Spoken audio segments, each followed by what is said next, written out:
transition. Hey guys, I'm Ray, and we are streaming blacksmithing. Hello, welcome to the stream. Hey Corwin, how are you today? I'm doing pretty decent. A little bit on the tired side because this weekend was super duper busy. But overall, I'm pretty excited to be here and getting ready to start everything up. So yeah, welcome to the stream. Hello. I hope you guys had an amazing weekend. I was pretty busy myself. I did a bunch of cleanup work on different projects that have started to do a little bit of rusting here and there, as well as I did clean up our trowel. So give me just a second and I will show that to you guys. So I went and I ground the edges. Not too bad, busy here too. Yeah, it's one of those, it's spring / summer, and the kids are starting to get out of school, and you got lots and lots of cleaning and yard work and things to do, as well as fun things. So this is how the trowel turned out.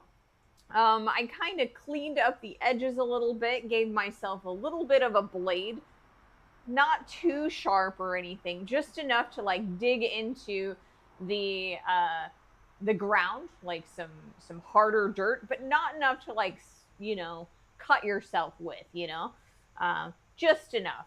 And so I ran it over with a not with a car. I ran it over with a wire wheel and I waxed it up, so it's not going to do any rusting. Some of our other projects have started to rust a little bit because I have a tendency to like not do the sealing work that I need to prevent rust from some of my other projects. So I've been, systematically starting to clean a few of them up here and there that need it, and waxing those up too. So this has Johnson's paste wax on it. And hey Mahalo, welcome to the stream. You have a 70 watch streak? Gee whiz. Thank you so much for that support. That is amazing. Thank you so much, Mahalo. So yeah, this is Johnson's paste wax. I have a can from when they were still in existence. But I believe Minwax has a version of paste wax now that you can pick up at local stores and on Amazon. And it makes a great sealant for things that you're, they're still going to get some use, but you need to make sure that they're not going to get rusty.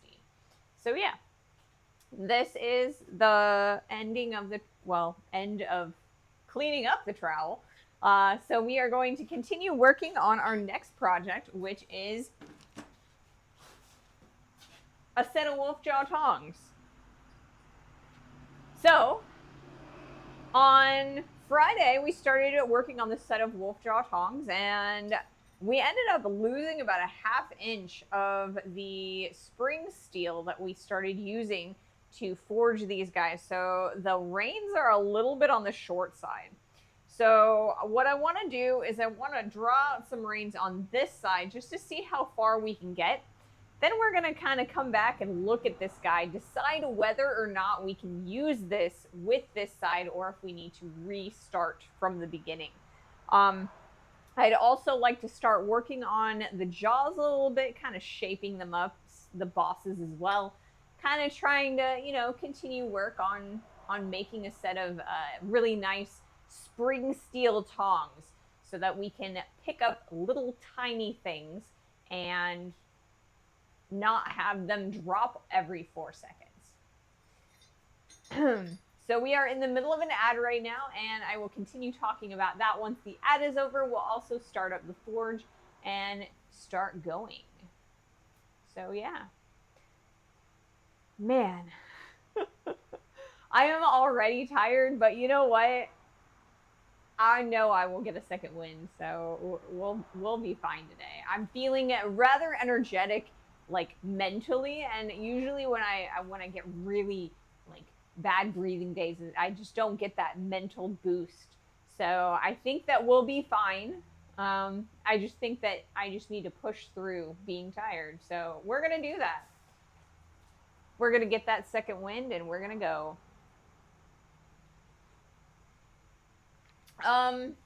So the past couple of streams, we've been using the Flint Striker to kind of see if we can't figure out how it works. And on Friday, we were actually able to catch a piece of char cloth. Do you guys want to see me use that anyway, just to practice it, just to, you know, start an extra fire for no reason? Is that something you guys would like to see, or should we put that up for now? We'll pick it back up when we're using the coal forge. So let me know. I don't know. Maybe I will just do that. So, but yeah. So like I said, today we are going to continue working on these wolfjaw, or what should be, what my goal is to be wolfjaw tongs. They aren't necessarily going to be wolfjaw. They might end up being a V-bit tongs. The difference is a little bit messy. But yeah, we are going to spend most of the day drawing out the reins on this side and then trying to match these up as best as possible.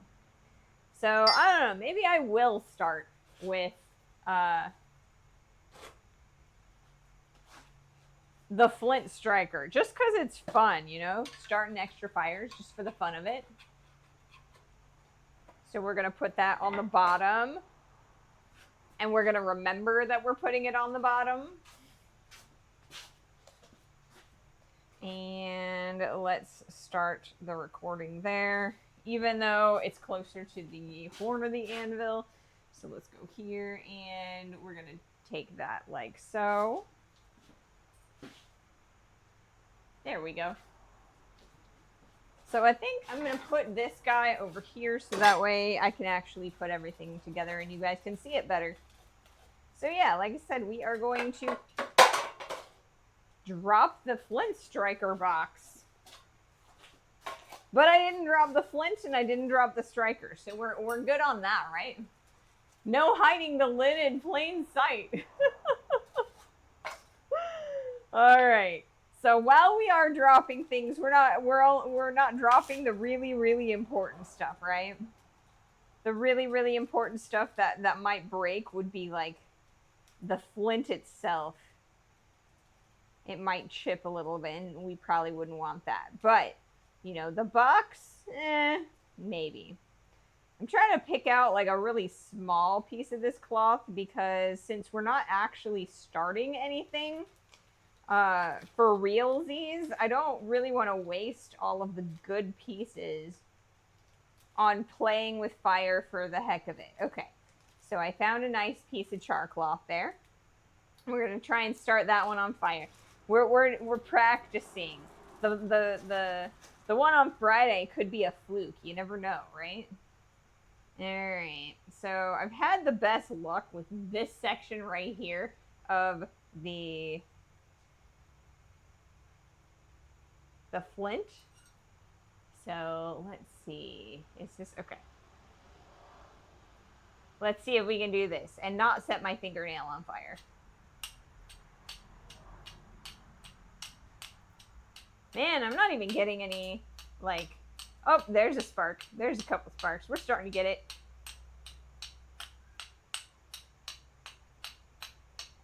Are we gonna get it?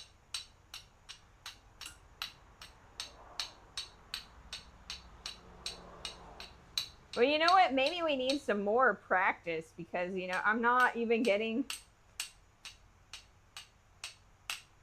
the cloth this time. So let's move the cloth over here a little bit, maybe. Maybe it needs to be right under.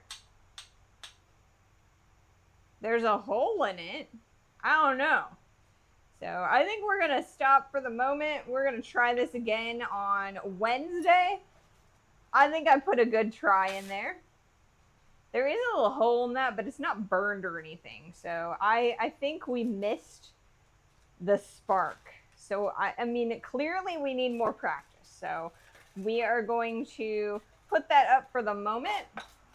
And we will try again on Wednesday, see if we can't start another fire. Dryer lint is a great fire starter. It is.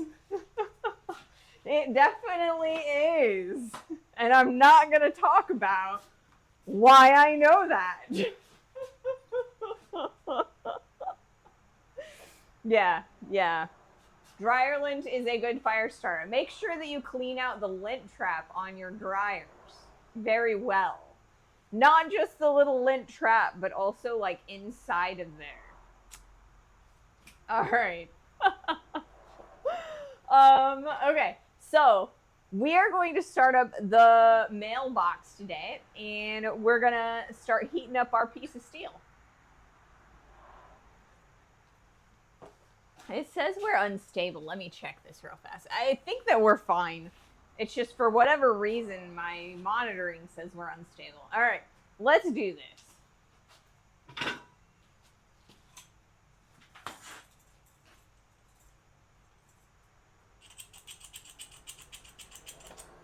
Haha. Starting fires. Because starting fires is, productive, at least for a blacksmith. It's not, it's totally not because I enjoy starting fires for no reason. Okay. Here we go.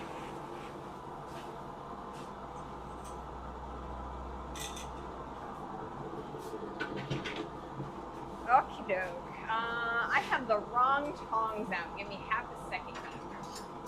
I want not those tongs. I think I want these ones.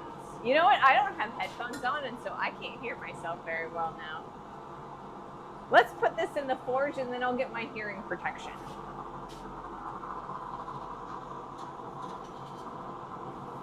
All right. Here we go. That's better. We'll need these later. Bring this over because that's what we're going to use today to do our drawing out. So, like I said, on Friday, we kind of put in marks, did a little bit of isolation for the different sections of our tongs, right? So we've got our jaws that are like right here. We've got our boss that's about here. And this down here is the start of our reins. Well, I drew this out pretty darn skinny, and I'm starting to, I don't want to go too much more skinny because I want to make sure that they aren't going to stay bent when I close these tongs. But I do want to make sure that they're long enough that I'm not going to burn myself while taking things out of the forge. So I'm not sure if these tong reins are long enough. So we may end up having to redo this side. But I have built in those 2 extra days in the schedule to kind of cover that if I need to redo this section. Hopefully we can manage. We don't have to, we can keep them. But I mean, there are other types of tongs that we can make that are like really skinny. Like I have a set of scroll tongs that are pretty small. So this would be beautiful for a set of scroll tongs. So it's not going to go away. It's just we might not be using this for this particular set of tongs. So yeah, we're going to continue working. So this weekend, I said I was pretty busy. We worked on cleaning up some of our projects. But the other thing that I did is I made this guy. And this guy, it's kind of weird. It's like, why did you make this, Red?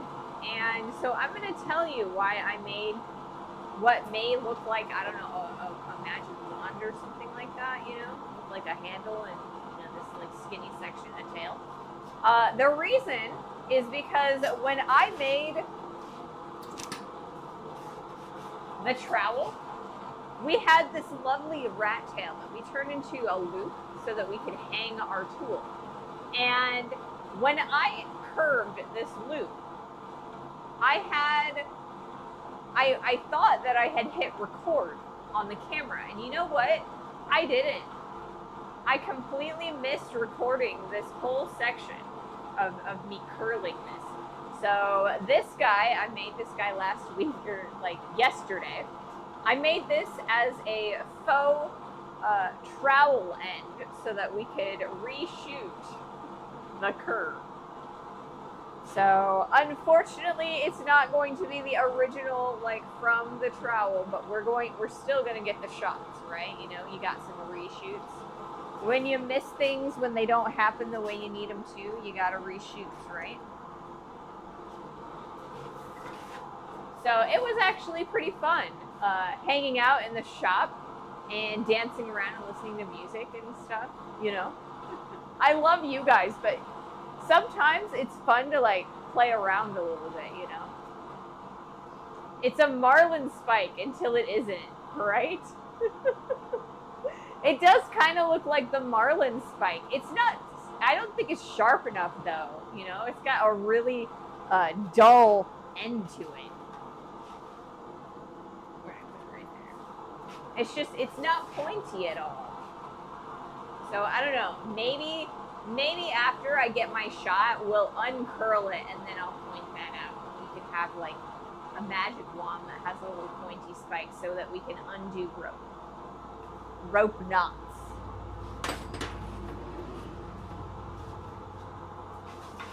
But yeah, I don't know. If I'm feeling it like it later on in the stream, maybe we'll do that extra shot, you know, of me curling that spike. We shall see. All right, so our steel is getting pretty hot. Let me take a look at the camera. I'm gonna cut that clip and start a new clip. And we're gonna do our first heat. And I think I'll put this right there.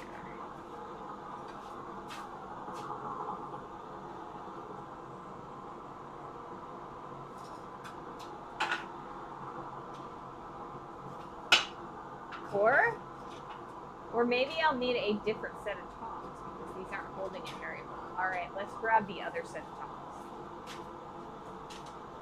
This set, I will put that one away. I need to make sure I got a really good grip on this.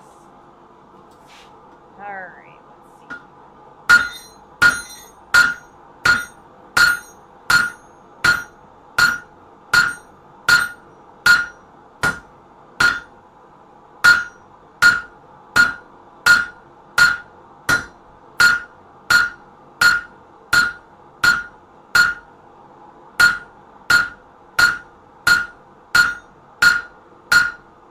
All right, more heat.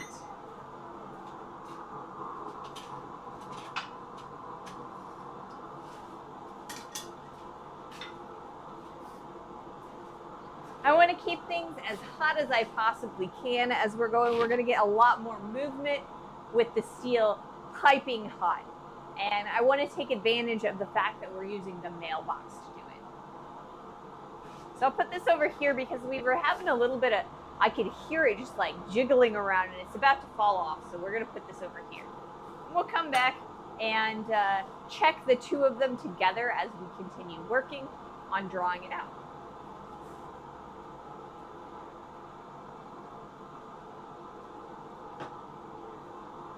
So when I was forging yesterday, I actually got to use my other set of headphones, right? And I forgot how much more, or how many more decibels this set of headphones blocks out than my other set.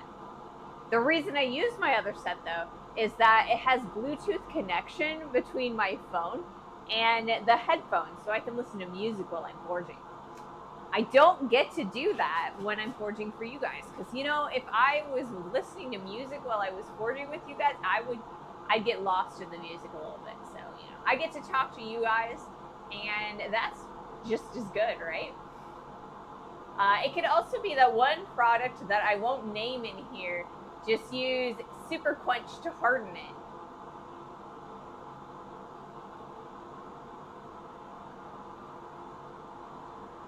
Yeah, there is a thing that I can think of that would be, you know.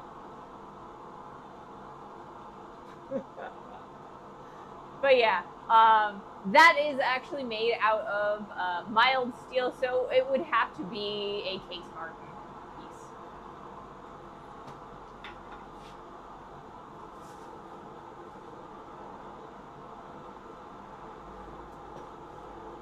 But yeah, super exciting. So when I was doing that draw out, I was actually reminded of okay, so I'm on Facebook, and I'm in a whole bunch of different blacksmithing groups, and one of the blacksmithing groups that I'm in is Blacksmith for Beginners. And there was a question in that group about how high up on the handle of a hammer that you're supposed to be at, right?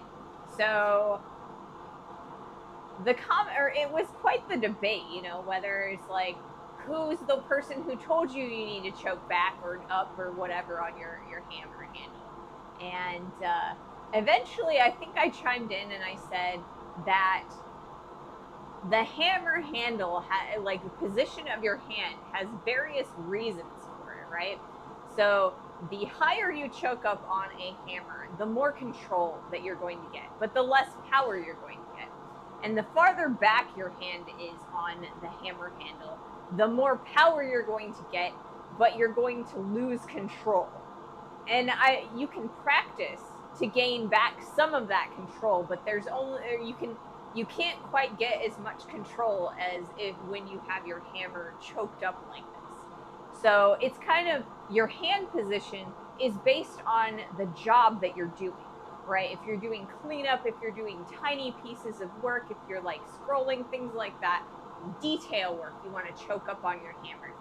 And when you're trying to get the power and drawing out and really forging, you choke back on the hammer handle so you can get that full power going. So oftentimes I will actually change my grip on the hammer multiple times during a heat because I'm changing what I'm doing at the same time. So I thought that was an interesting debate. Some people are like, you always need to choke back because you always need that power, and other people were like, well, I change my grip based on what I'm trying to do. So it's kind of like different grips for different jobs, different tools for different jobs, you know. So I think that's really interesting to discuss and learn about. Very important. Let's do another quiz. Got to try and choke back on the hammer too, you know, because we're trying to get that power. We're drawing out the reins on this guy. And I have this lovely habit of being about midway down my hammer handle when I'm drawing things.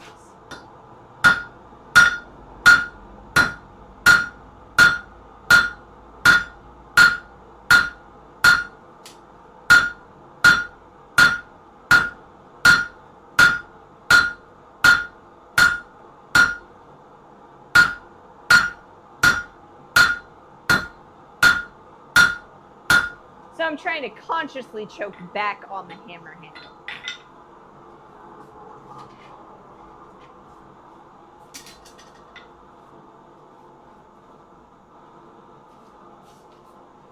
Also, an individual feel for the hammer handle. Yeah.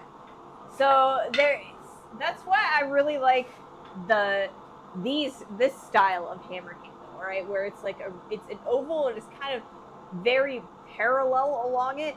A lot of the hammers that you get from your hardware stores, they have these tapered handles, right? Where they're a lot fatter along the end and it's skinnier towards the top, right? So the reason for that is because they assume that you're going to be holding it like this all the time, right? So you get the extra airflow from the skinny section, and you get the hand grip from your large hands at the base. But I like the parallel grip because then I got the same hand grip all the way along my handle, and I use my full hand. I always feel like it's a little bit more cramped and a little bit more like floppy when I'm really far up on this handle.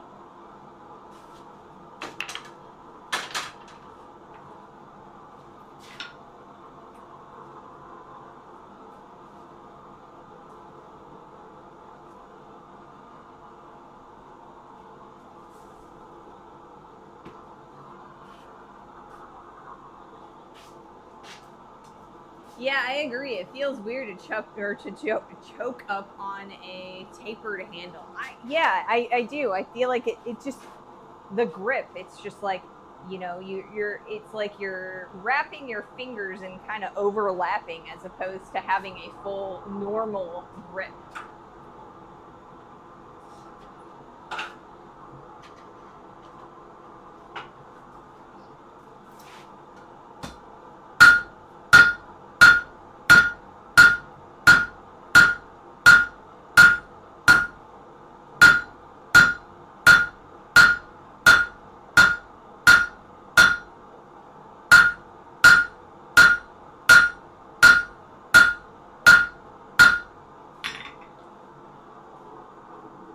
You know what? I'm going to take a look at these two. We are already getting quite a bit of length. I mean, look at that. This is a lot thicker than this is. But we lost a ½ inch of the base material on this side, or on this side. So this is going to get a lot longer than this one is. Because that ½ inch is probably going to at least double in length. So we'll probably have at least a full inch of more length there. So we'll have to see if we can't salvage this piece.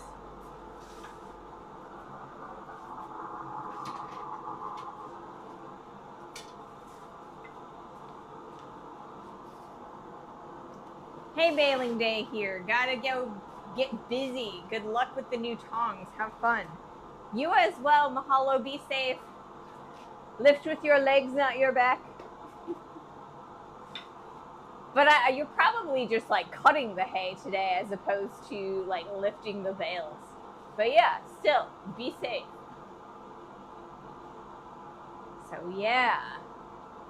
Mahalo posted a video, or has a video on YouTube of the hay making process, I guess. And using a hand scythe to cut the grass and then load it into a hay baler, which is actually really interesting. I've seen a hay baler, like an automatic electric hay baler, but I don't know that I had ever seen like a hand hay baler. It was really interesting to see.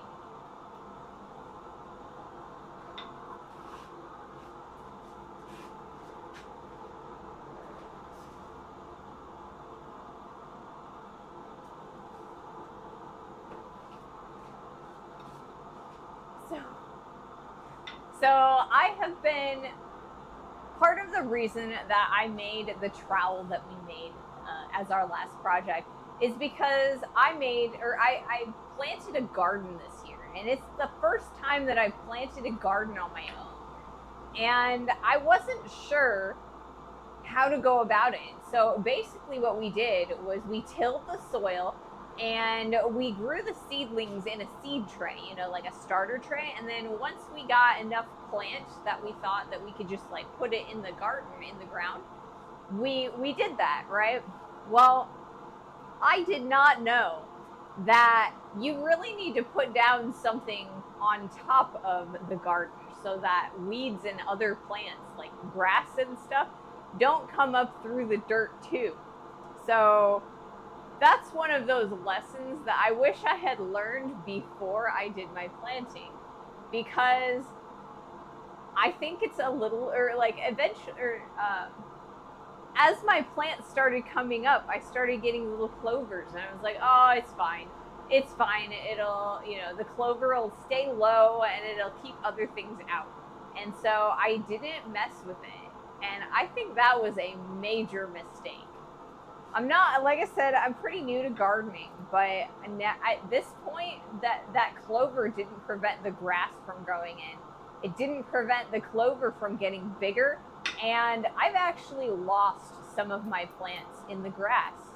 So I was planning on doing the last shot of the trowel video of me digging up some of my vegetables and using the trowel in my garden. Well, I can't even find my garlic. I was gonna dig them up with the trowel, and so now I have to spend some time figuring out where my garlic is, I think. So I don't know, live and learn, I guess. We live and learn here in the shop. We make mistakes and we fix those mistakes. I guess gardening is the same. I'm definitely gonna have to fix some major mistakes with this garden. I am, however, I do have some nice peppers. They're like yay big, and I'm pretty excited about those. They're green peppers, so they're not like the spicy ones. They're just like, you know, your garden variety sandwich peppers. So I'm super excited to cut into those and see if they taste any good, how I grew them, you know, if they're worth it, you know. All right, so we have an ad starting in about 3 minutes, so I'm gonna do one more heat, and then I'm gonna change the camera angle as we go, and then we're gonna continue working. So let's try this. All right. Oh, I guess I can do that.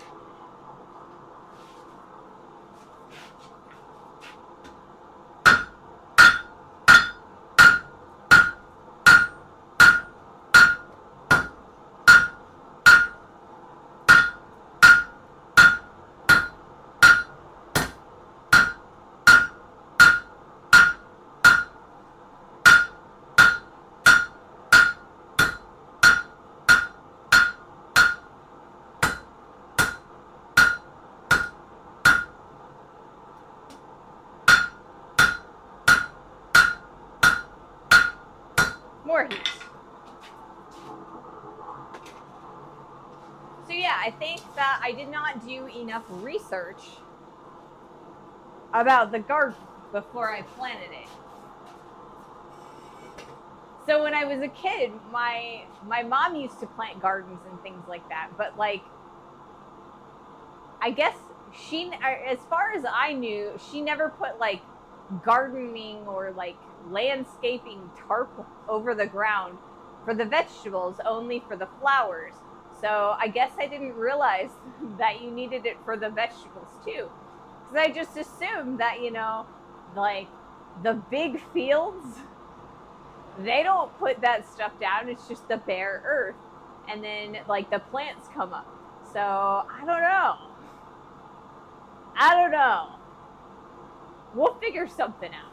I think we're just going to be pulling weeds, pulling grass up. Let me change the camera angle.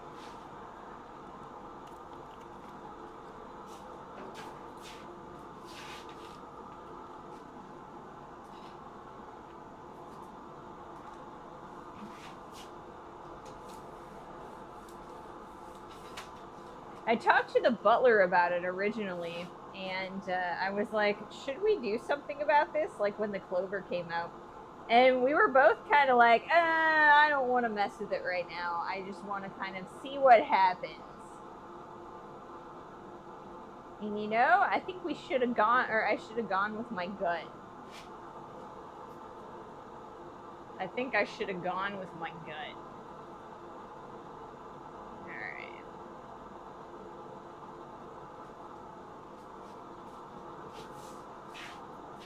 The big fields also use Roundup and GMO plants that resist it. Oh, okay.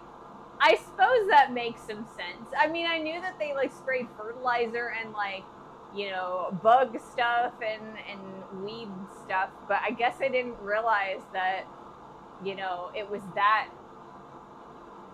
It was like, I guess I didn't realize that it was a herbicide.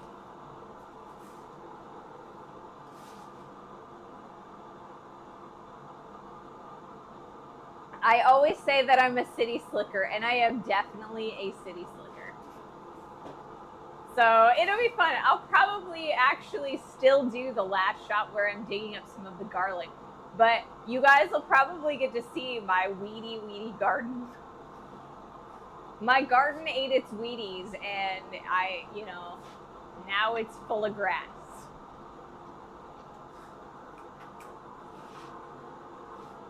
So once this ad is over, we will start our next heat.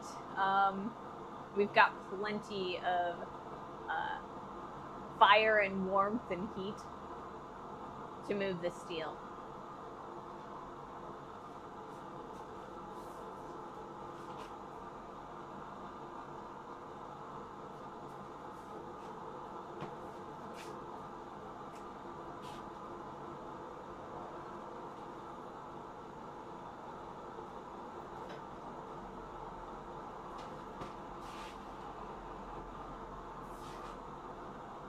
Yesterday, like I said, I did a little bit of forging on my own, and I was actually using the press to kind of save some of my stamina so that I wouldn't be as tired today. So I'm actually pretty glad I did. Hey, Bluesy, welcome to the stream. Hey, I'm here. You better run as chaos has arrived. Chaos, huh? That sounds like fun. I love chaos. At least to a certain extent. Maybe not complete chaos, but some chaos is fun.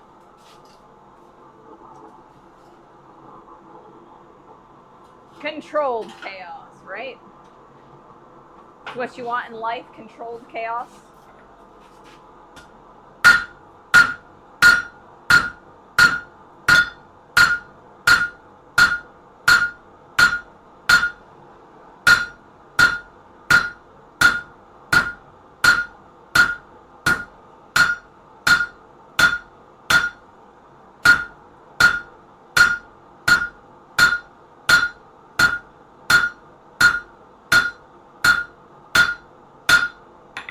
Let's take a look at both of our tong handles, or our reins.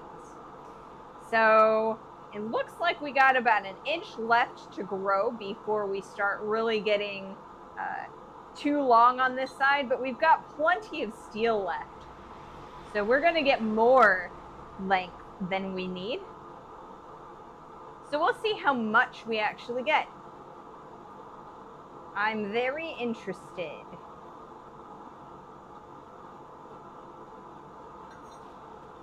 More heat.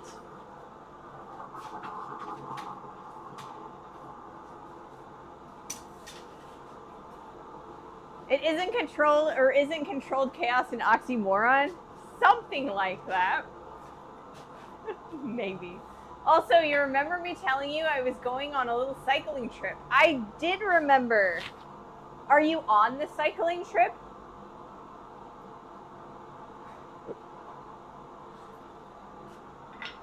No, not yet. Okay. It's only a short one, 860 kilometers. My goodness, that is a long trip. Yeah, that's a long trip. That's like 600 miles? Somewhere in there? Nah, I leave on the 30th. I see. The 30th is what, 2 weeks away? I actually have to pay attention to like when things are, because I have a plan for when I am doing our 4th of July project, and I want to make sure that I get it done on time. So let's see, how many weeks do I have? I think I planned this correctly, but maybe not, I don't know. Okay, so all right, cool. I did this right. So, now a bit less. Okay. Yeah, so it is about 2 weeks away. 2 weeks from tomorrow, I think. 30 days has September, April, June. Okay, yes. So, 2 weeks from tomorrow is the 30th. Goodness gracious. I have to recite that all the time. 30 days hath September, April, June, and November. All the rest have 31 except for February, which has 28, and on leap year 29. Anytime I want to figure out like how long a month is. I think we really should have just gone with 13 months of 28 days because that would have been so much easier. It could be metric months, guys. We could have metric months. You ever learn the knuckle method? I've heard of the knuckle method, but I never really it never internalized. I think I heard it like once or twice. So, actually all months have 30 days except for February. Do they? It was all those emperors ago. Yes. Hey, Sandwich. Hey, Sandwich. Yeah, because, Emperor Augustus and Emperor Julius wanted longer months, right? Start moving days around. Yeah, I do. I think we need 13 months of 28 days so they're all truncated and the weeks line up and everything. It's like metric, right? Yeah, if a month has 31 days, it also has 30 days and one more. That's very true. That's very true.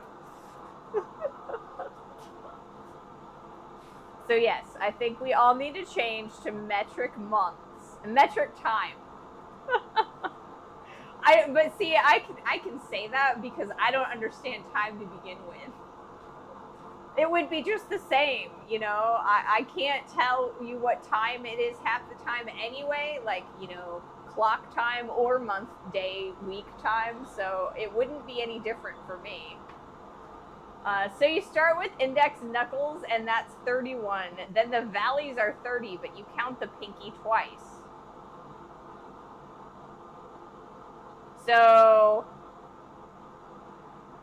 January has 31, February has 28, March does March have 31? There is metrics time, it's called Unix time, I see, okay, and then April has 30, May has 31, June has 30, July has 31. Well, now I'm confused. Where do you go from there? August, September, October, November, December. Is that how that works? I don't know. Let's do another heat. To the other hand, is that where you go?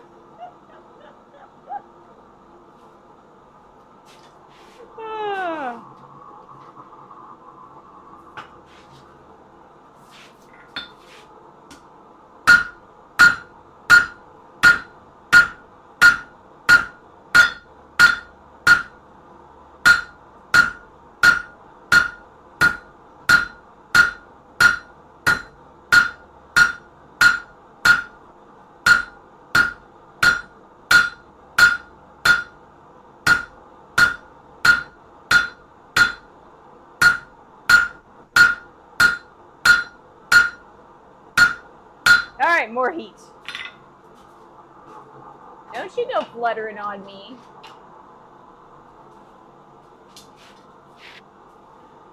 You go back. You go back the way you came. That's why you do the pinky twice. Okay, that's good because I don't know that I could go from here all the way and then like this. Because then they'd be backwards and I'm confused.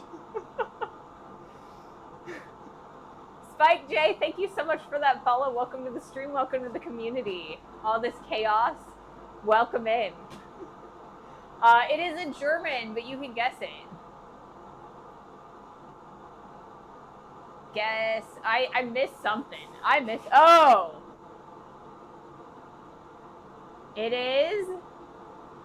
That works too. A link to a picture. All right.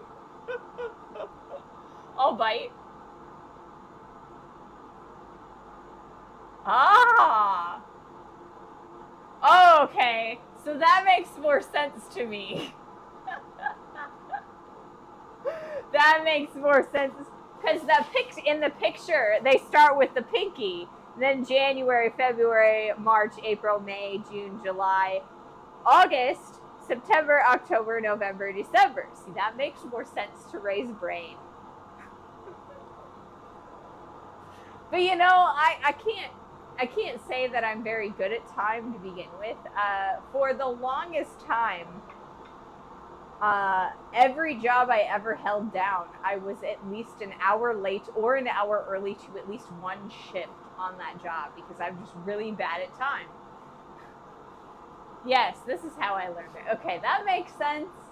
Yeah, I did. The poem is how I learned it. 30 days has September, April, June, and November. So yeah. But then, when I'm looking for my right and left hand, I still have to do the L's. Yeah, that's backwards to the way I learned it, but it works both ways. I mean, you got 4 knuckles and you got 4 divots. And then you go this way and yeah. Oh, goodness. Yeah, I'm really bad at time. I'll just leave it at that. So needless to say, yeah, I've got certain videos that I need to put out on YouTube at certain times. So it's good to know. It's good to review that.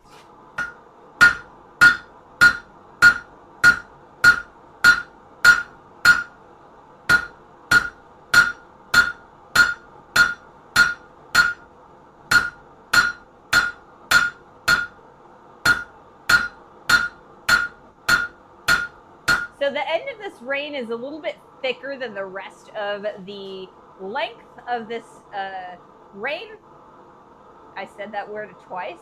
Anyway, so yeah, it was a little bit wider than the middle section, and so I want to make sure that everything is nice and parallel and good to go.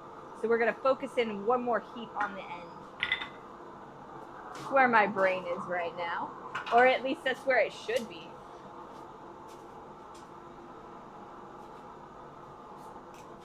Back to smacking metal, yes. See, when I don't understand something, I just have to go back to smacking metal, because I do understand smacking metal.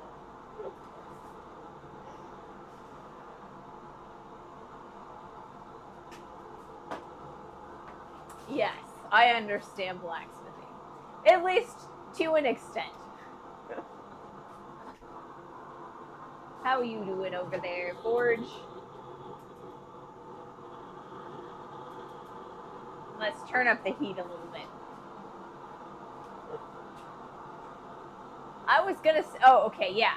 So we have 2.5 weeks until the 4th of July.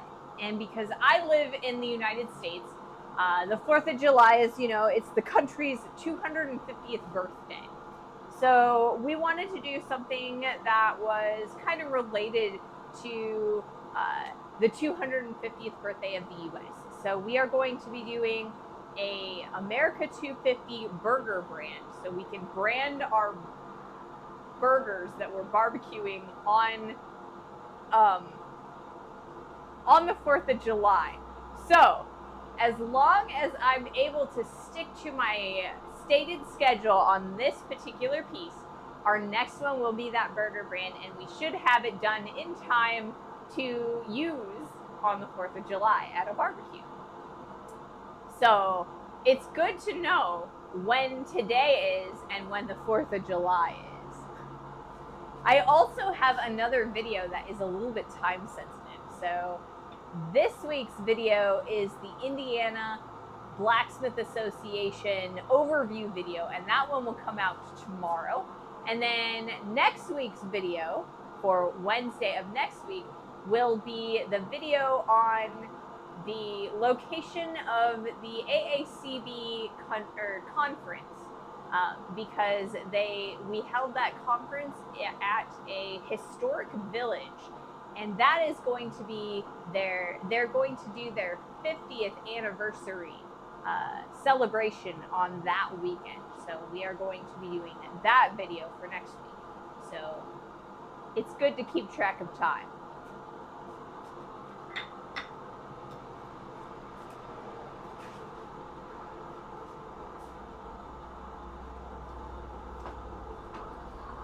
When I had the whole idea that I was going to be self-employed and be a content creator, it was totally so that I wouldn't have to stick to any sort of schedule. I could just do whatever I wanted.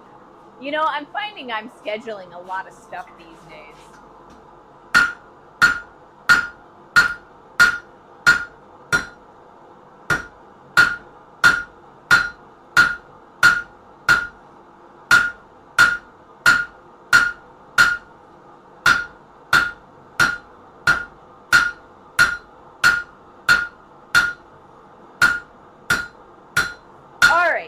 So the next couple of heats, we're gonna start straightening this out. We've got some curvature and we've got some lumps and bumps that I want to take out of this. Goodness gracious. So yeah, we've finally gotten them to the exact same length. However, we've got a lot more material on this side than this side. So we're gonna see about correcting that a little bit. And yeah, we may end up having to redo this, but I don't know. We'll see.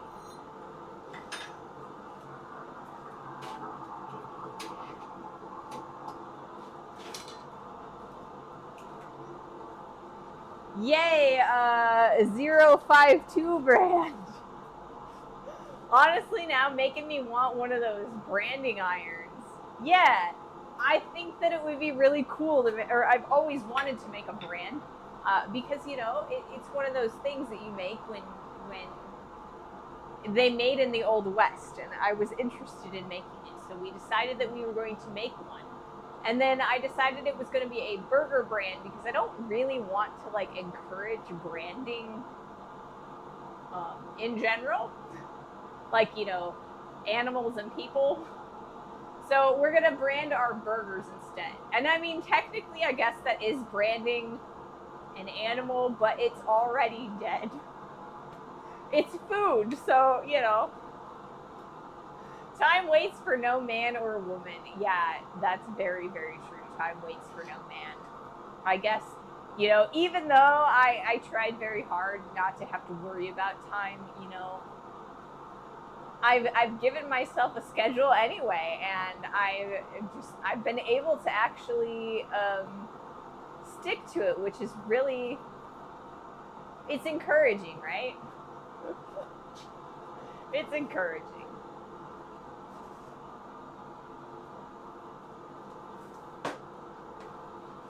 Maybe there is hope for me yet. All right, so I'm going to move the camera because our next couple heats are going to be on the face of the anvil. And so I want that to be right in the nice center of the space that we're playing with for our camera, so you guys can see what all is happening. Ooh, my brain's a little bit mushy today, I think. I keep talking and I'm like stumbling over my words. I apologize. Let me know if I try to explain something and it just comes out so jumbled it doesn't make any sense at all. And I will try to reword it.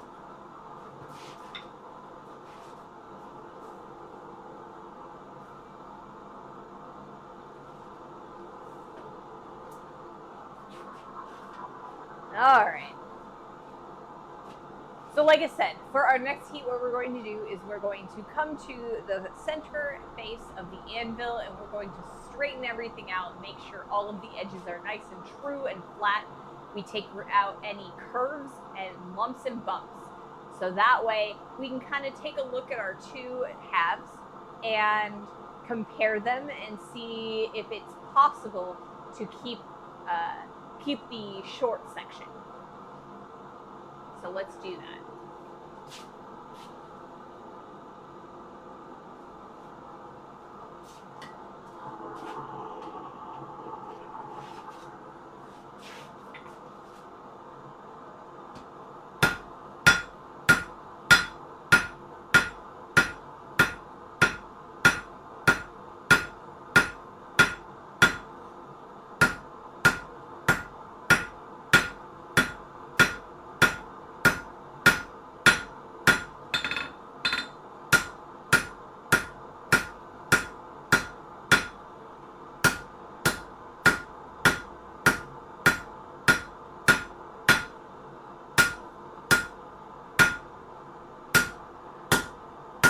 All right, we're gonna grab more heat and we're gonna keep on keeping on. We've got a lot more material this direction than this direction, so we're gonna probably focus this side.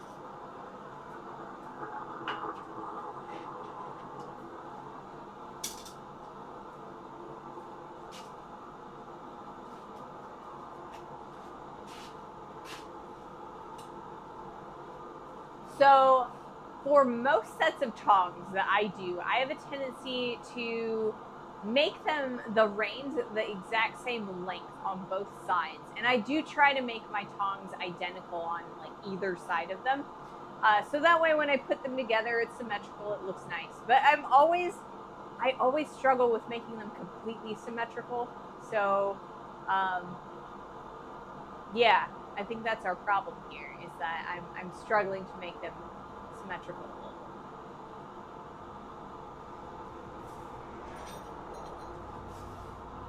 But once we get this last couple of heats, I think we're going to actually start on working on the jaws and the boss. The boss is the section where the rivet goes so that it holds both sides together.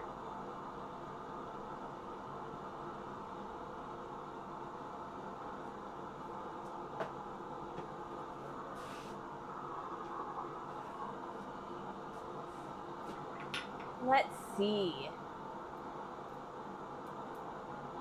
So yeah. Part of me just wants to like do another or just to redo this side. And you know, when I said that for the trowel, when we remade the handle, it turned out a lot better than if I just left it.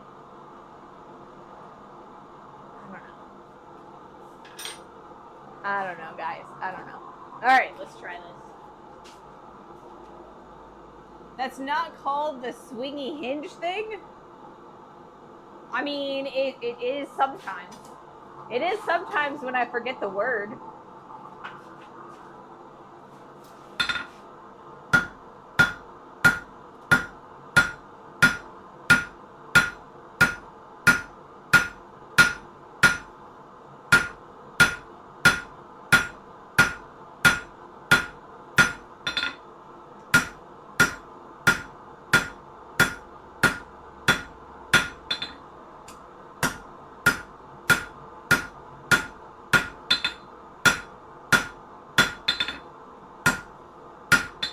All right, let's compare the two.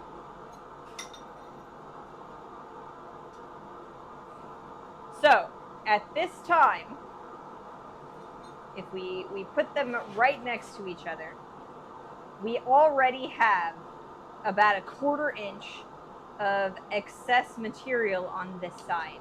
The reins on this side are much thinner. This is the size of reins that I do want. But as I draw out this side to be the same width, it's going to grow even further. So I'm thinking we definitely needed that extra 1/2 inch of material on this side. So we're probably going to redo this side because I want them to be symmetrical. So what we're going to do is we're going to continue working on this side and see how far we can get. I will have this side to compare the new side to as I remake it, and we'll probably be remaking it on Wednesday. So if we get far enough on this side, I might show you some of the other things that I need to do for that, for remaking that side. Okay. So the reason why I don't want to immediately, or I didn't want to immediately remake that side is because I need to burn off the coating. So I used Dr. Optimal, that's relative. After all, time is relative, right? Yes. So, both sides of these tongs came from this spring. This is the spring that Corwin sent me in the mail, right? and there is a coating on here, and it's like a rubberized coating. It's I first I thought it was like powder coating, but I think it's like rubberized something. Anyway, it smells awful when you burn it off, but I haven't found a good way to get it off except for burning it off. So I tend to put it in the forge, allow it to burn out while I'm not in the shop. I watch it from the open garage door to make sure that there's nothing unsafe happening with the forge, but I don't actually stay in the shop while it's burning off. So we will have to, we will probably have this done before Wednesday's stream, and we'll redo the side then. I will also see if I can't do the other side quicker than the first one.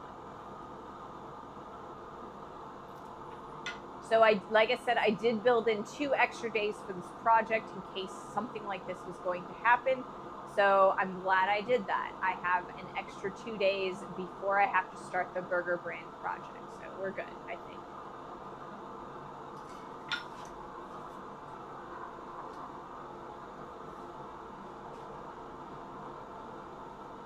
All right, let's do another heat.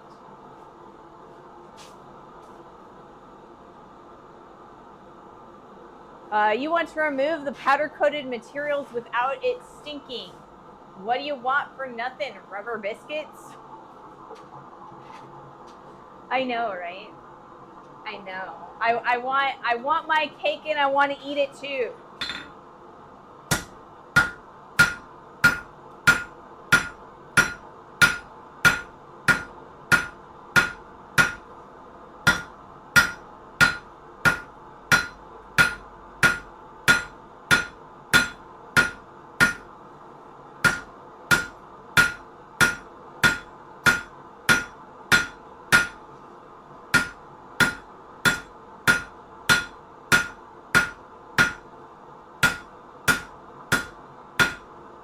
Okay, so I'm pretty happy with this side right here, but we have a lot of material still here that we can draw out further. So we're gonna focus in on this section here, thinning that out and drawing it out to get that extra length. Like I said, I'm going to use the extra material that I have to make them longer so that they're more useful in the long run.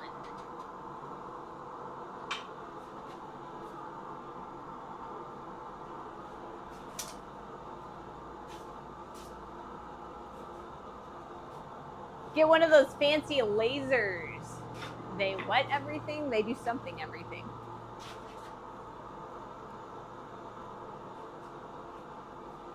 They remove everything. Yeah, that would be a fun tool to have. There's the laser that like cleans off rust and stuff. That would be a fun tool, but I bet you it's expensive. Did you ever have a Wish sandwich? Yes, those tools are super expensive. And I unfortunately do not have an industrial manufacturing equipment budget.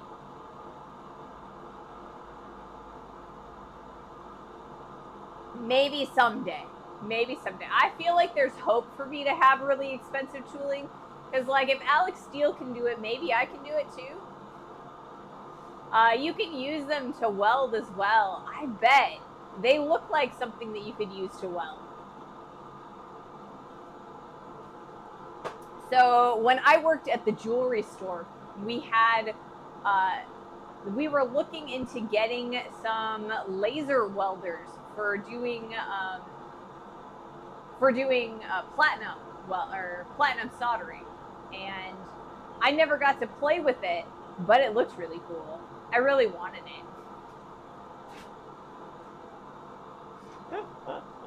It's fine. Who needs a car? Just buy the laser. Definitely need a vehicle to get around. All right, so we are in the middle of an ad break, and once that ad is over, we are going to do our next heat. I will probably also want to grab a Gatorade. So give me a moment. We're not quite done with our Gatorade, but soon. So let me do that real fast.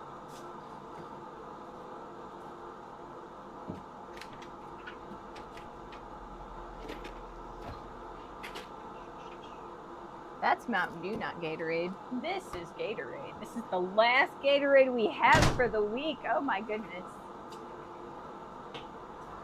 I have to just drink water. Water. I actually like water though.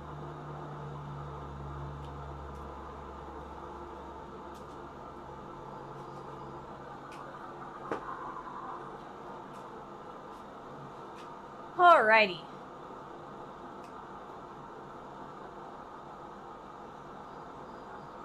Let's see. Should I move the camera? I probably should, actually, just to give me a little bit of variety. Variety! I haven't even been on this side so far, so let's do that. Let's go to this side and be like, hey guys, here's this side of the end in the shop.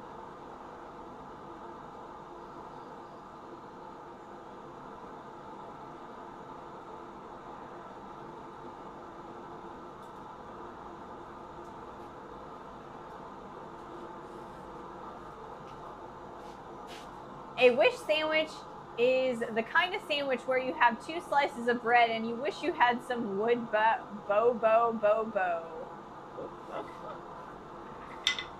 Yep. I wish I had this. I wish I had that. But you gotta make do with what you already have.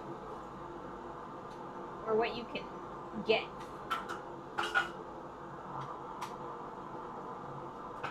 Alright, let's do this. Next week.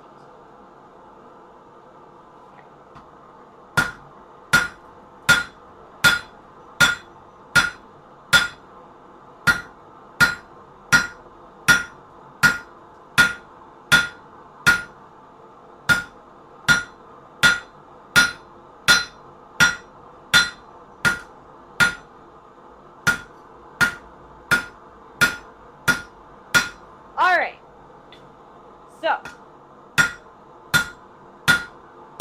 we are now getting to the point where I'm really going to want to take a look at the boss and the jaws. So we're not finished drawing this out yet, but we're small enough now that if we go too much further, we're going to start bending this stuff a lot while we are working on the jaws and the boss. So we're going to flip it, finish this, and then we will finish up our drawing as our last thing after we drop it a lot.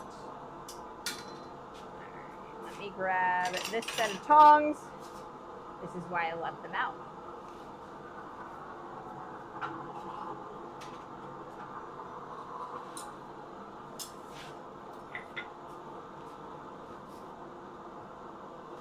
Meat, not wood, but yeah, I just love rubber biscuits by the chips. So when you refer to biscuits, are you talking about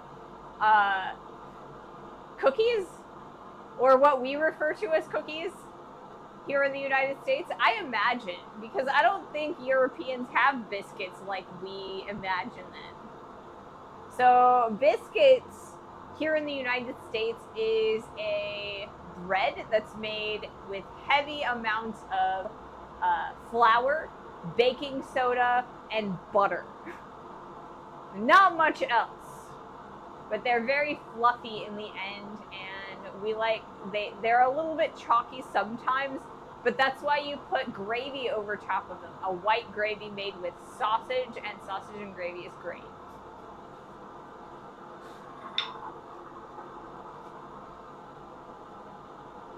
But biscuits in Europe, I believe, aren't they like cookies? They're like, I guess, what we call cookies.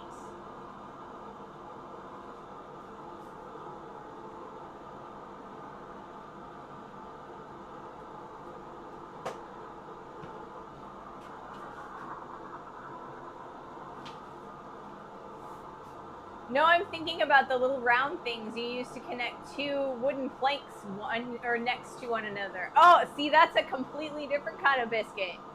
Biscuits, that kind of biscuit, you know. Not everybody uses those. That's not the first thing I think of with biscuit. I'm always like food, but yeah, that's definitely another kind of biscuit. I tend to use dowels, like wooden dowels. I'll just drill a hole and glue in a wooden dowel anywhere that I would normally use a biscuit. Now I want biscuits. Drunken Dwarf Iron, welcome to the stream. Right? So what do you want, or what do you think of when you hear the word biscuit? Like the round sweet object that oftentimes you put like, you know, raisins or like chocolate chips or, you know, that sort of thing? Or are we talking about a biscuit like biscuits and gravy where it's like a flour and baking soda and butter bread? That works too, but I prefer biscuits. I think they actually, in all technicality, work a lot better than dowels do because of the way the surface area sits on them. But it's a lot easier for me to cut holes for dowels. All right.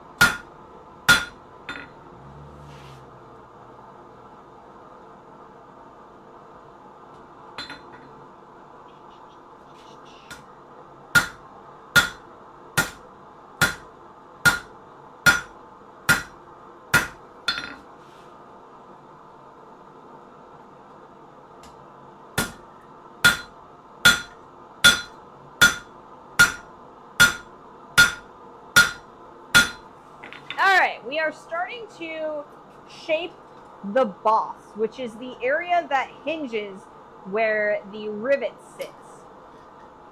And so we're starting to shape it a little bit. I want this section right here to be a little bit thinner, and I want to have the rivet sit there.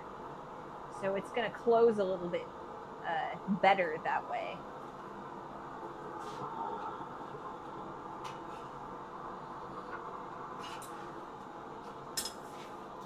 That didn't make any sense. I'm sorry, guys. I'll explain that again in a second.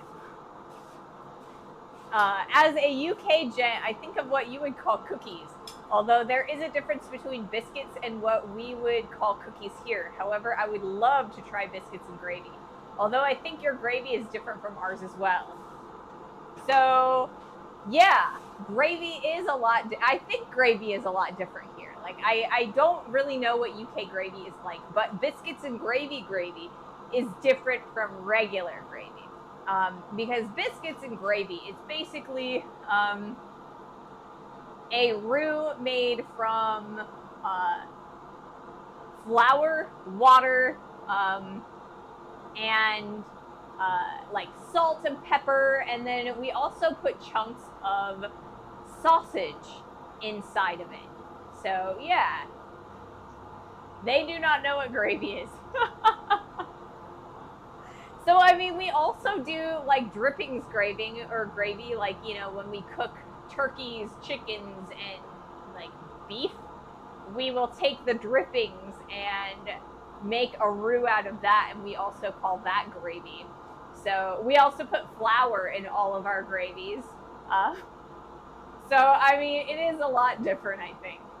UK gravy is very dark brown, usually meat, often beef gravy. I rest my case. Yeah, so like we make gravy out of any meat, right?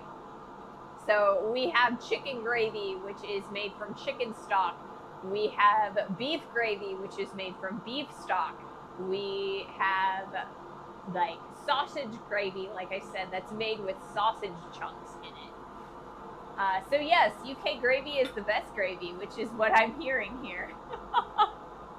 No, you do not make gravy. Okay, I'm not gonna argue. I am not a chef, nor am I a food critic.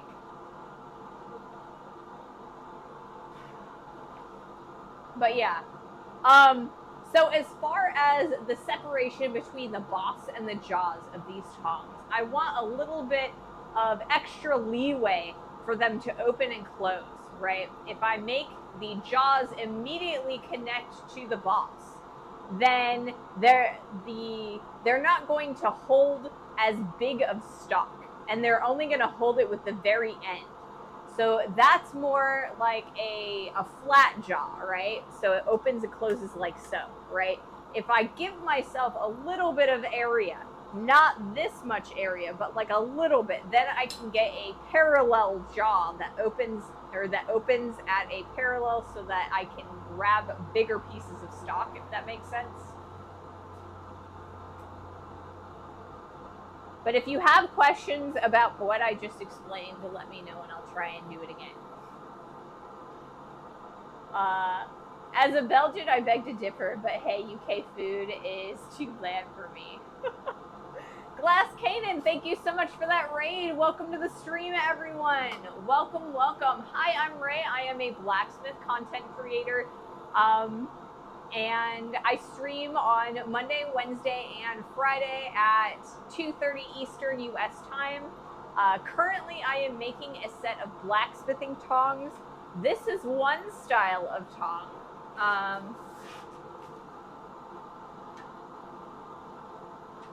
This is another style of tong. And this is a third style of tong. So we are going to be making an even more different type of tong. There's really different types of tongs for every type of work that you're looking to do. The style that I am the style of tong that I'm attempting to make is called a wolf jaw tong. That is a style of tong that allows me to hold bar stock parallel to the tongs, so like so, or perpendicular to the tongs, so like so. And so that's what we're making today. Hello, I got a raid and run, but we'll catch up in a bit. All right. Well, welcome in. I'm glad that you could join us. All right, let's do our next heat. Yeah, Ray, you're not a blacksmith. You do not have a horseshoe. Wow. That's a very graphic image. I don't do horseshoes. That's a farrier. All right, let's keep on working on this boss.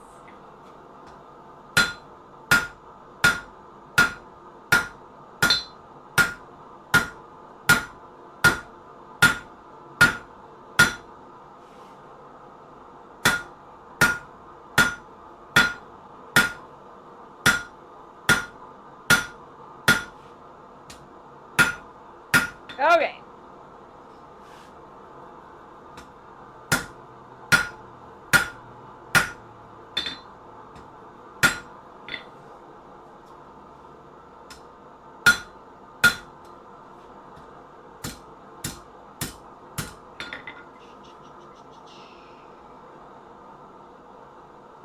So,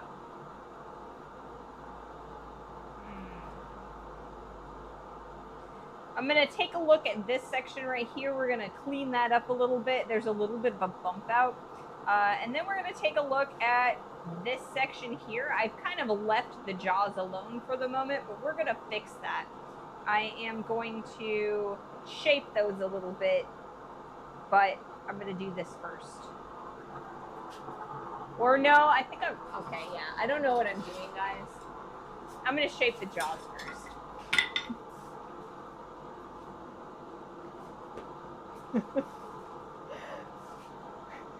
But I didn't used to be. Oh, a farmer? As a professional blacksmith, I can say that my tongs are mainly lace-based. Metal lace though. Okay. I'm gonna say tongs. Your tongs are lacy. uh, Mine are glass.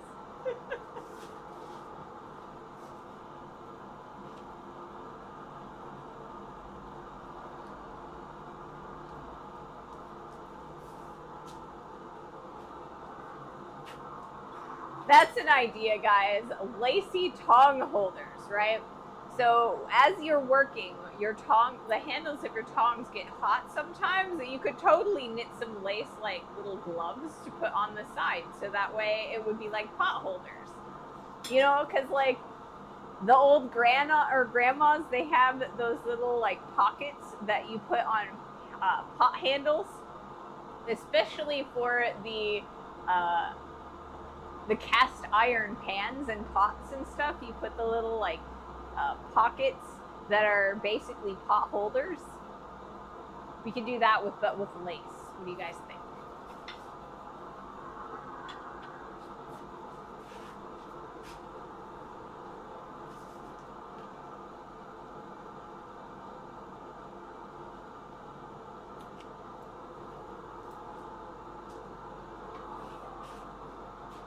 All right, so for my next heat, I'm going to square up the jaws of this half of the tongs, right? And I want them to be square because what I want to do is I want to cut a V out of the edge so that I can get my perpendicular jaws, right? So I want to cut right here, perpendicular. And then I'll be able to open it like a book, and it'll have a little bit of a spine. I think that's going to make it a little bit easier for me to kind of stretch out those sides and create the perpendicular V's that we need for these set of tongs. I love my cast iron pots. They're a bit large for one person, 6 gallons. That is huge. I've watched people make bobbin lace, straight up wizard. It definitely is. It's like they have all of these little bobbins and they're just like moving them from side to side, and I do not get it. There has to be some sort of like rhyme or reason to it, but it looks like magic. It looks like magic.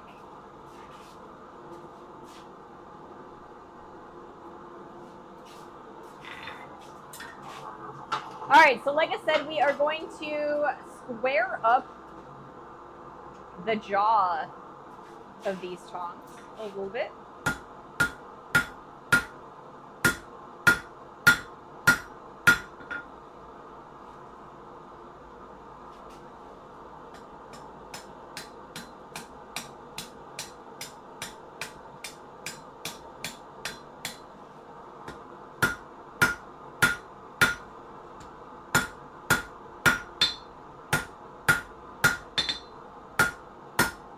Okay, so let's see. Do I want to cut it directly there, or do I want?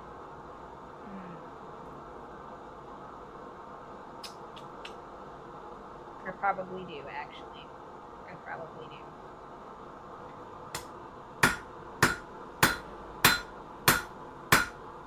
We're gonna do one more heat of straightening this out, just because they're not square, the edges, and then we'll cut it. I think it's gonna happen. I hope. Ugh.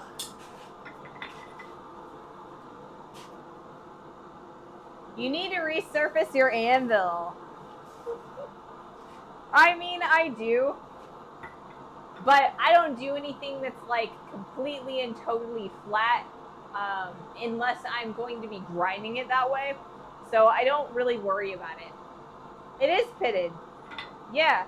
There are sections that are like holes in the face of my anvil. And those were there from when the plate actually came off. So I don't really worry about them because, like I said, anything that I want to have a perfect edge, I actually grind that edge in. Yeah. So my anvil face, or I guess my anvil is built in two parts, right? So I have it is a wrought iron base. The horn and the base of this anvil are wrought iron, and there was a full plate of tool steel that moved, or that went from the butt end to right about here. And half of it broke off sometime before I acquired this anvil. And in the process, it got some pits in it. And because the wrought iron came up with that piece of plate. So if I wanted to fix this, I would either need to resurface it with an angle grinder, but it would still end up getting more and more pits because this is a soft wrought iron face. It's not tool steel. Or I could bring a new tool steel plate on it, weld it back on, and then I would have a tool steel plate on the top. Yes. So the reason I have not done that, gotten the new tool steel plate, is because in order to properly adhere the weld, I would have to completely and totally heat up the full anvil and the tool steel plate in order for it to affix properly. Otherwise, it's because it's like welding cast iron, right? If you don't weld it properly with like a welder bead, it'll just rip right off and take more with it. So in order to heat that up, it would take the hardness off of the tool steel. So then from that heat, I would then have to harden and temper the whole anvil again. And I just don't have the ability to do that. So I just live with it, you know. If I want a completely flat and beautiful face of an anvil, I have another one out in the carport. And all I have to do is run it over with a wire wheel, and I will have a pristine anvil face. I never bother with it. 7/8/18 rods don't work. See, I don't know. Like, I'm not an expert at welding. I'm just quoting what some people have told me about this because I wanted to get it repaired at one point. And yeah, they told me that it would be very difficult to do. All right, we're gonna do another heat. Replacing a tool face on an old anvil tends to be a 50% chance of destroying the anvil. Yes. That's why I haven't done it, you know? Because it only works sometimes. And I really want to, I like the anvil. I like the shape.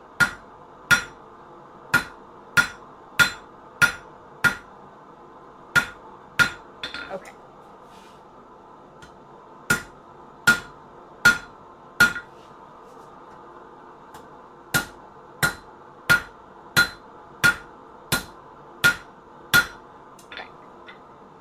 So the next thing that we're going to do is we are going to cut a line right in through there. And let me kind of draw that out. So we're going to cut a line through the middle of this face, just like so. And we're going to open it up. So let's do that.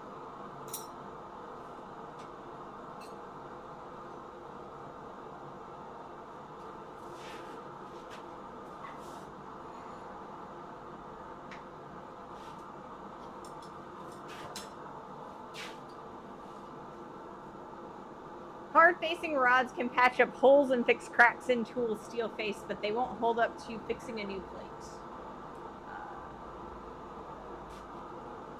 Yeah, like I said, I'm not an expert, but I do know that it is very difficult to fix an anvil face because you can, if you want to retain the hardness. Okay. That is.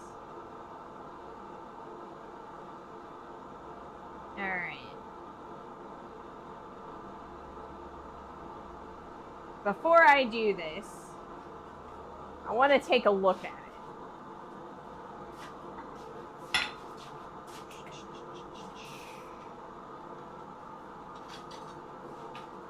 Alright. So, these are a set of tongs that I purchased.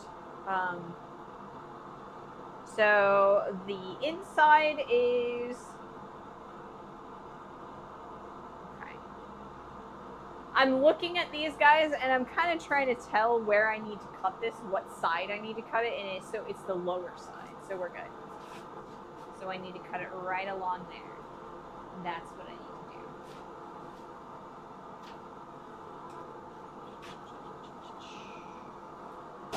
So we're going to unhook this guy, and we are going to hook this guy.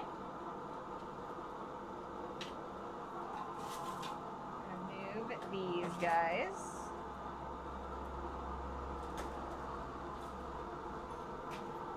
And just like so. Okay, cool.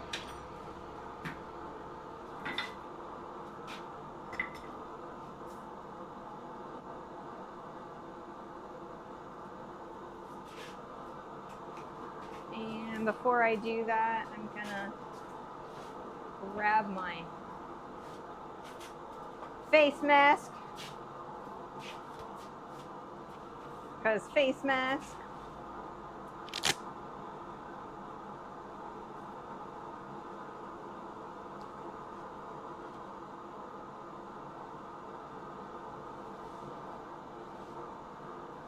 Okay.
Okay.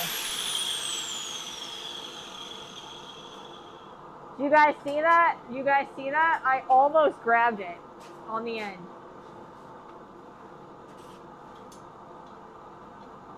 Because I'm a smarty. Okay. So what we're looking at is we now have a groove going down there. We're going to open that up, and that is going to be the center area of the tongs, the area that's going to be grabby. So I'm going to put this back in the heat.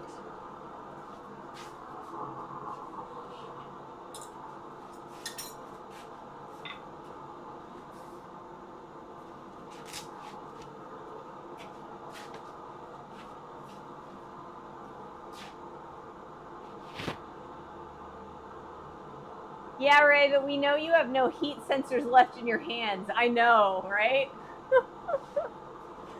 So did we come to a consensus on welding? Because I think the way I had heard is that it wasn't advisable. It was possible, but it was, if you tried it and you screwed up, you would likely break off more of the anvil than you started with.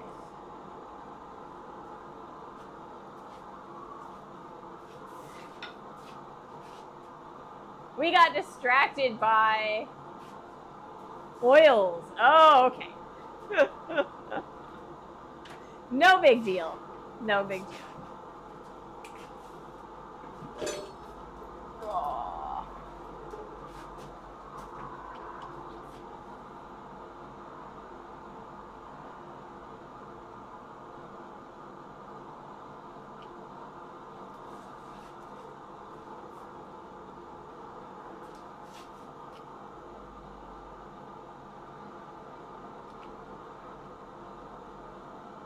Well, maybe spray welding. Never tried it though. Just know that you can do it to resurface things. I have never attempted that. I think Alex Steele has a video on spray welding.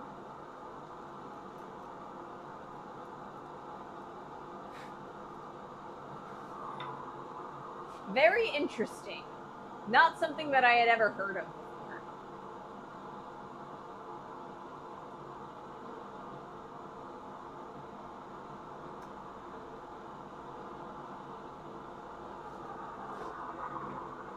I may have just screwed that up. We'll see. We'll see how well it goes.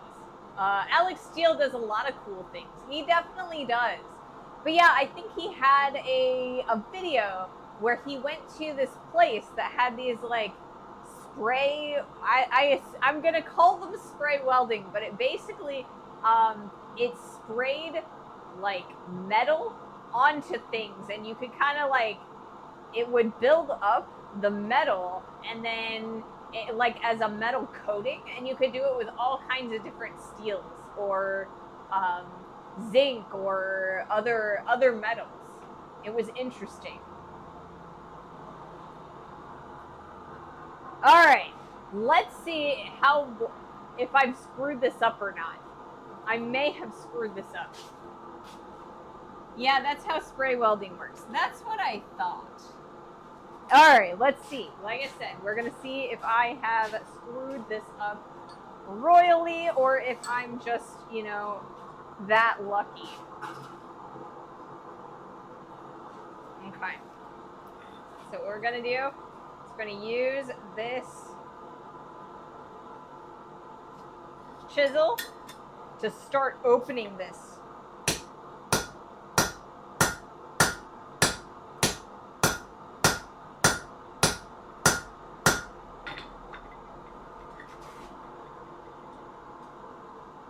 So we started opening it, and the next thing that we're going to do is I want to start using the edge of the anvil, but it looks like I'm going to have to use the heel to do this because of how it's formed. So I'm going to heat this back up again, but first I'm going to do another heat, or I'm going to try this again.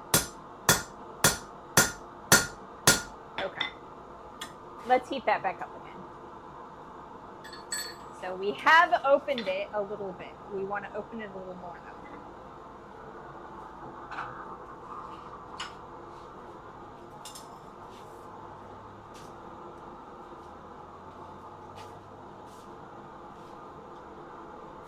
So basically what I have done is we have cut open a cradle for a piece of steel. Right? So we're trying to create a V groove, and we started it with the angle grinder so that we could get a nice even surface. We're going to open that up just like a book to a 90-degree angle, and then we are going to put in some perpendicular edges on the corner of the anvil. Well, not this anvil. We're going to use a different plate that actually has a much cleaner corner. I've had to let one of the camshafts of the case traction engine be spray welded as it was far too worn down. That'd actually be really good because it'd be built up from the other, from the sprayed material.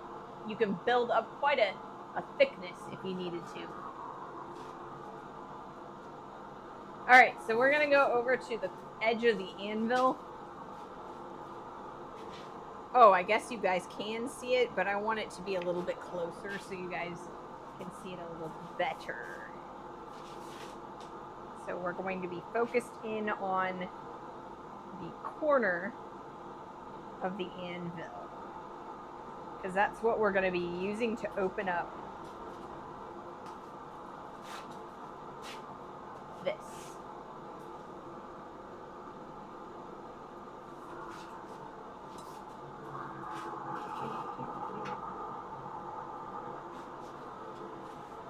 So we go like so, and open it up a little bit like that. I guess we're going to need, because it's closing a little bit, so we'll need to use this a little bit again.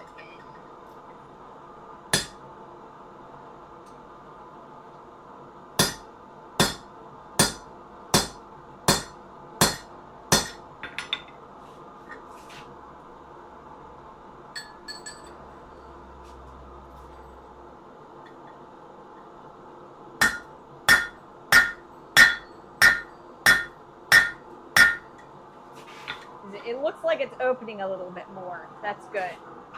We're going to keep on keeping on with that.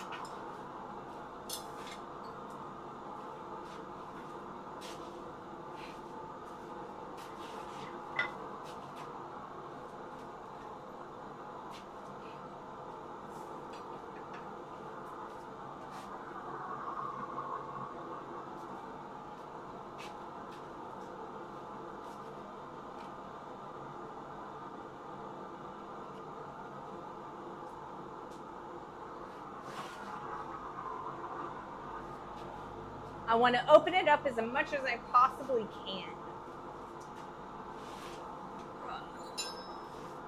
I might use this one instead. Because I need that to cradle the corner of a piece of steel. Not camshaft. I named it wrong. Technically, I meant crankshaft. Oh, okay. A crankshaft. We might be using this tool or as a tool as well to kind of get that nice and crisp. Okay. All right, let's try this again. We're seeing if we can manage it. I don't know. I'm kind of fumbling through this. This is how I thought that it was going to go, and it seems to be working all right.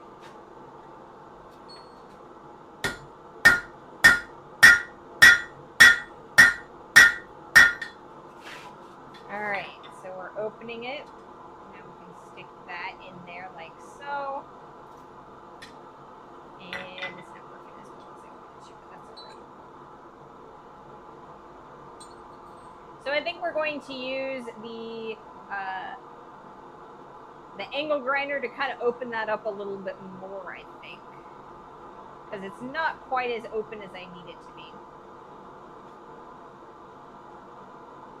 But yeah, it's getting there. We're getting there. It's cradling our steel relatively well, at least in the beginning.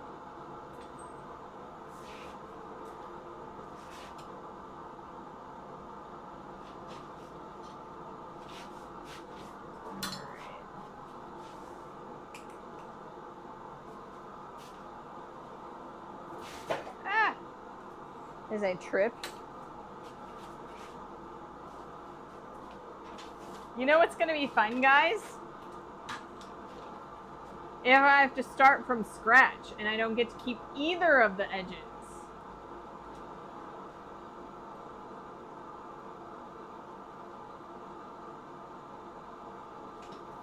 Or like either of the sides, I mean. Wouldn't that be fun?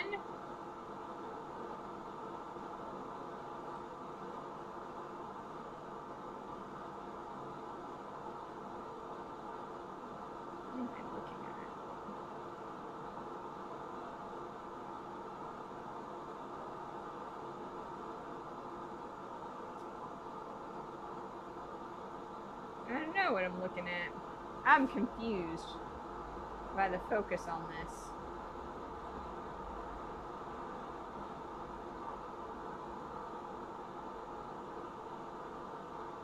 Okay, I think it's just too close.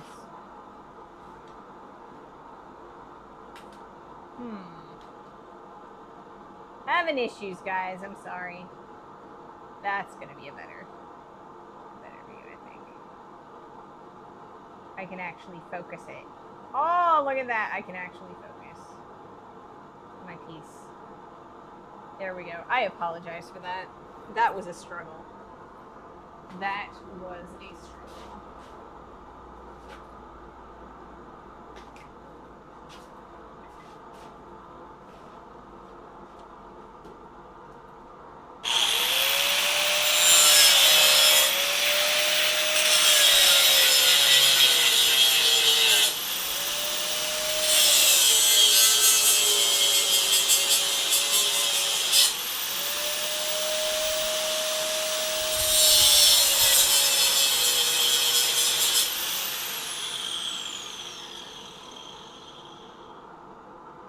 Alright.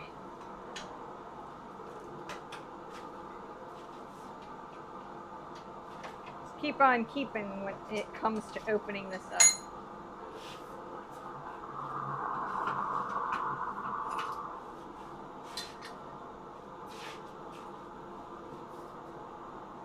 Hey.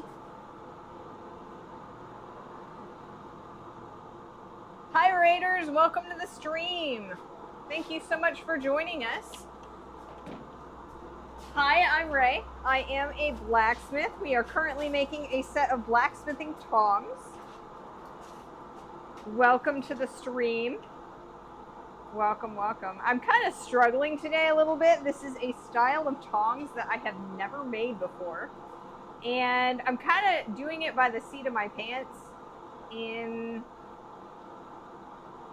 So I am starting to struggle a little bit. But we're going to make it. It's going to happen.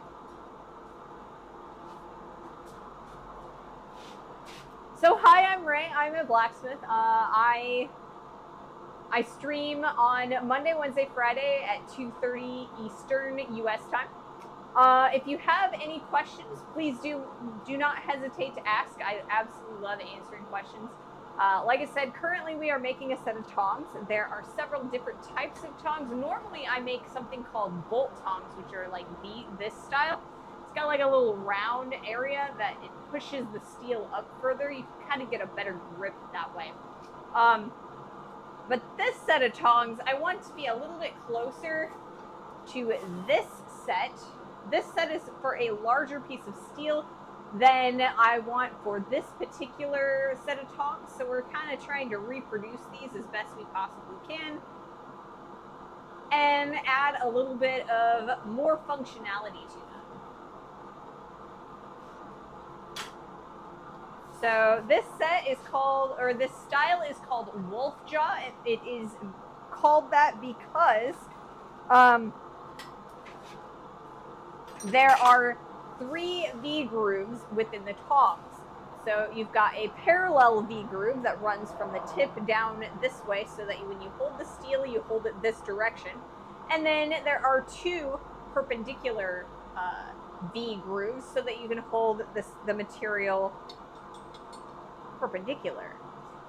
These V grooves create what looks like teeth, and that's why they are called wolf jaw.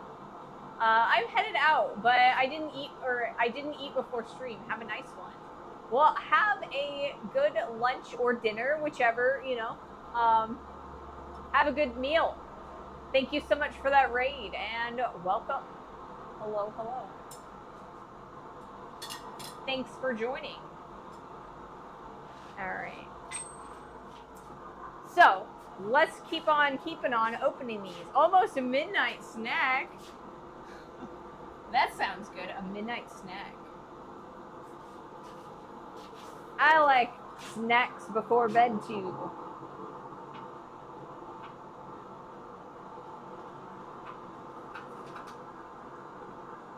All right, we are continuing to open up the jaws of these tongs.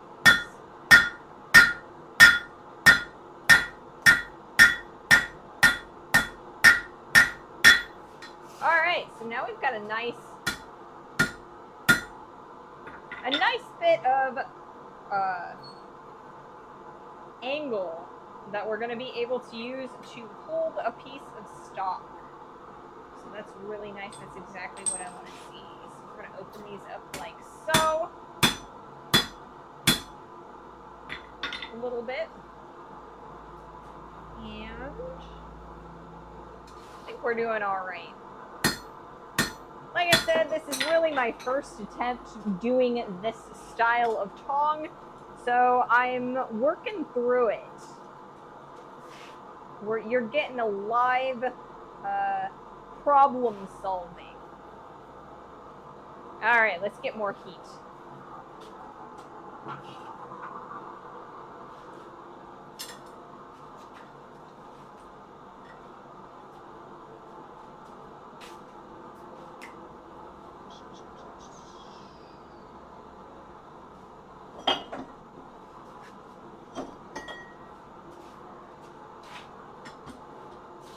We're going to toss the anvil-shaped object on the anvil.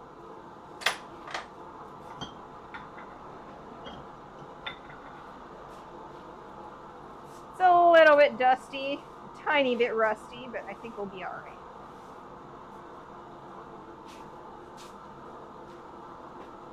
This guy has a much better corner on it, and that's what we're going to be using for these next few heats.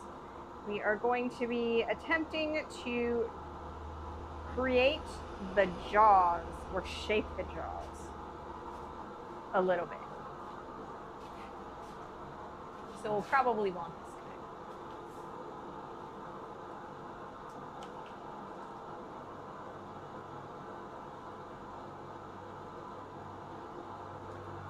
guy. I think I might flip it around though.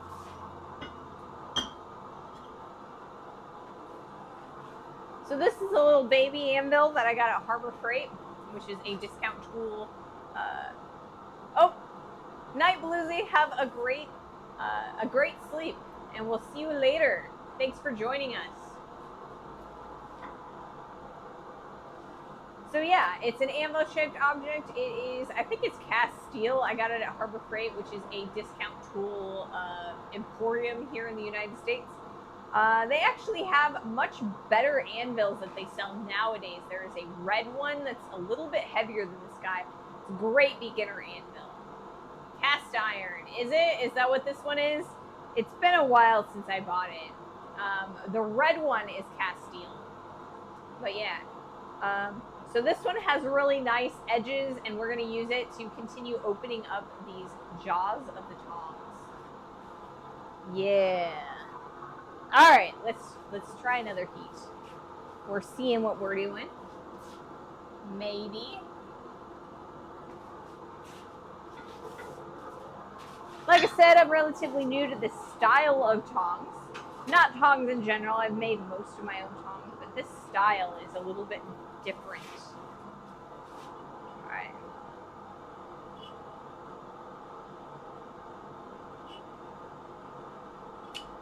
Well, that's fun. Am I doing this wrong? I'm totally doing it wrong.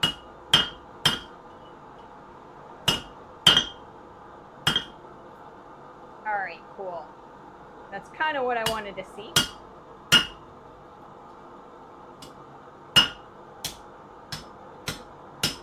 There we go. So I think we're doing all right. So the next thing that we're going to do is we're probably going to put in the perpendicular grooves, I think, maybe. We'll see.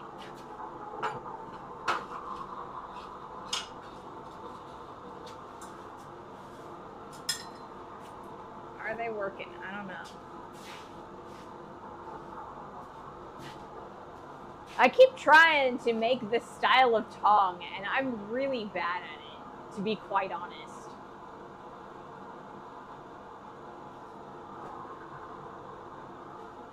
So I apologize for the fumbling and bumbling, but I'm learning problem solving.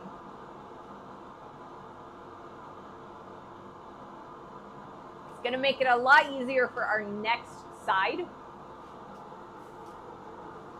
of these tongs. And you know what? If I screw them up too badly, I'm just going to be able to, I'm just going to, maybe I'll end up buying a set. I don't know.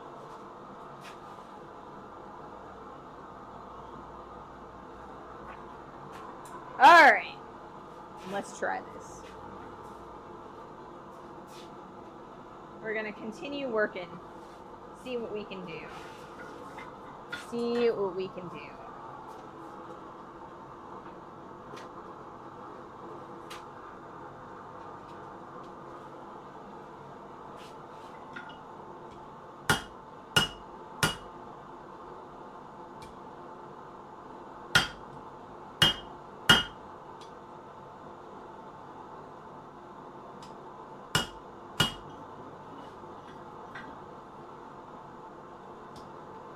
I do not have these like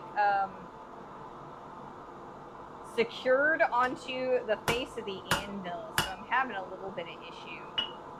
But I think we're doing all right. We got a nice V going there.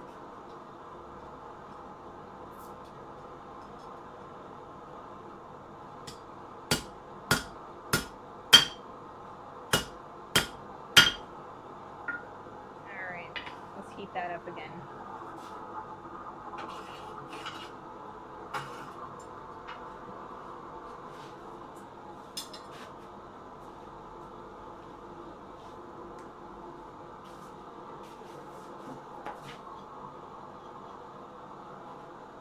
Problem solving, problem solving. Next stream is going to be a lot easier, I think. Next stream is going to be a lot easier. We're also going to probably do a little bit more shaping after we put both sides together. We're going to have, once we're able to kind of move or open and close them, we're going to be able to, it's going to be easier to shape the jaws a little bit.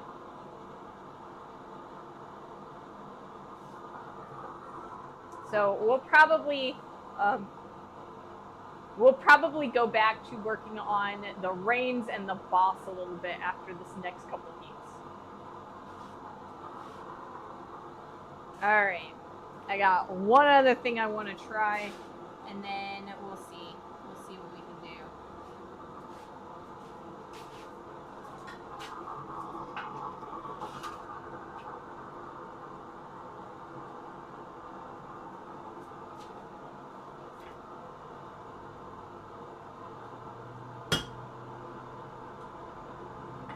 That's not going to help us, so we're going to do it on this.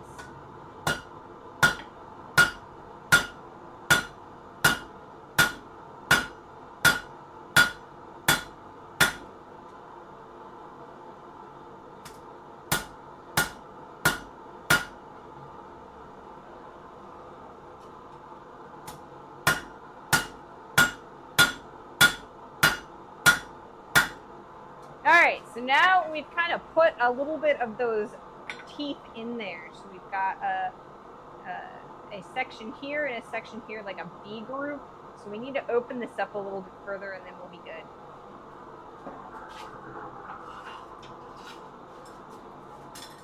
I'm going to get rid of this anvil. Alright, so it's actually working. As messy and weird as the last couple of heats have been, they are working. They're doing what I want them to. So that's a good thing. We're going to heat this up. We're going to we're going to do one more heat making those little teeth, and then we're going to continue working on the rest of the piece.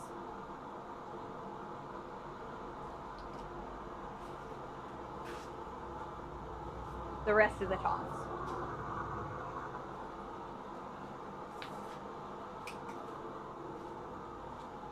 Let's change the camera focus.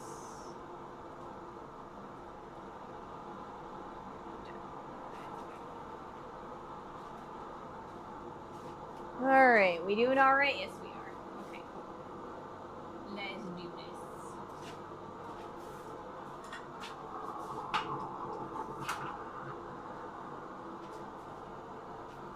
So I'm going to come out at it from this angle right here.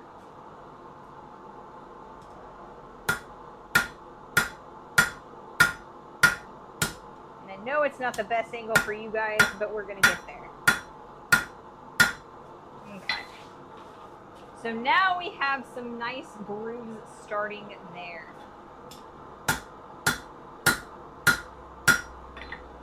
Not bad. We're going to be able to shape that a little bit more once we get both sides of the tongs on.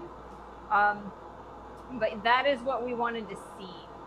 So the next thing that we're going to do is we're going to start working again. We're going to flip it, start working on the reins again. That's what we're going to do.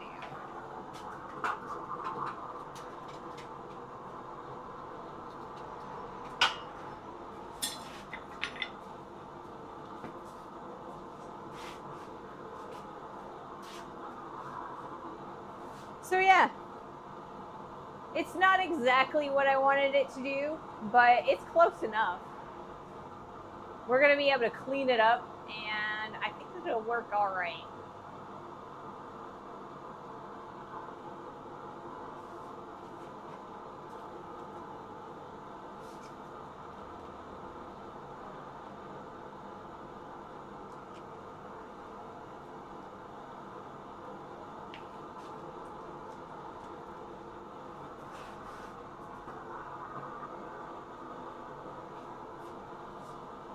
So yeah,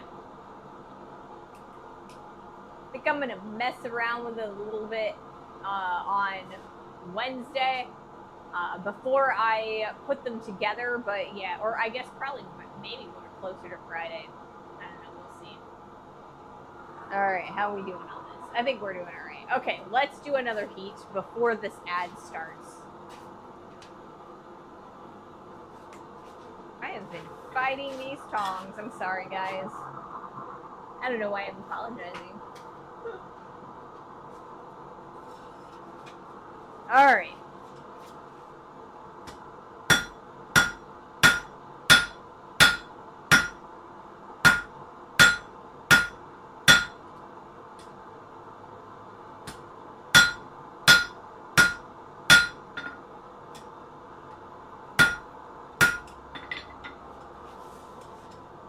Alright, so we're getting real close there.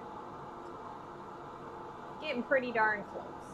So, for our next heat, we're going to keep on keeping on.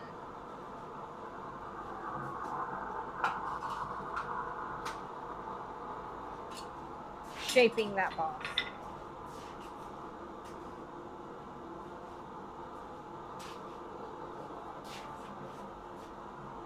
So yeah, I don't know.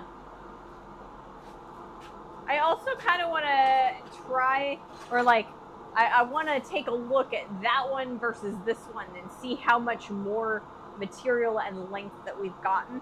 This one's a lot shorter than the other, but I want to see how much shorter.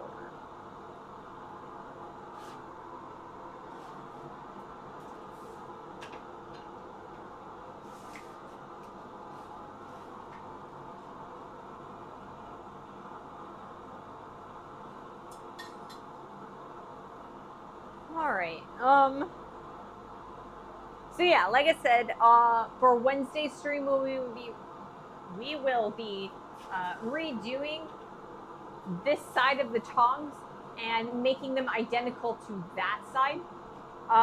Hopefully, we'll be able to get the whole side done so that on Friday we'll be able to punch in the rivet holes and rivet them together. That is my goal, but it might take us until Monday.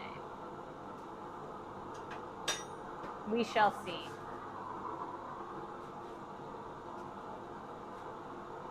All right, so our ad is starting any moment now, and after that is done, we will do our next heat, and yeah. I think we're getting to a point where I'm gonna need to start cutting and taking the coating off of the other side. But that's all right. We have been streaming for about 2 hours, so we're getting there. getting to a good stopping point.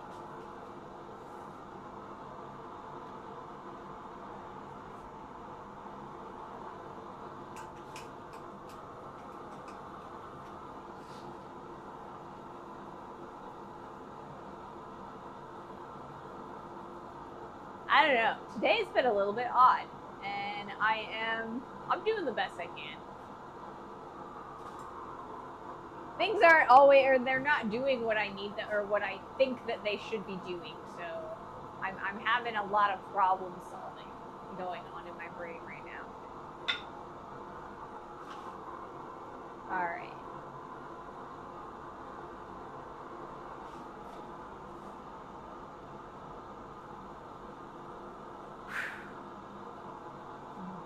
What else can I do that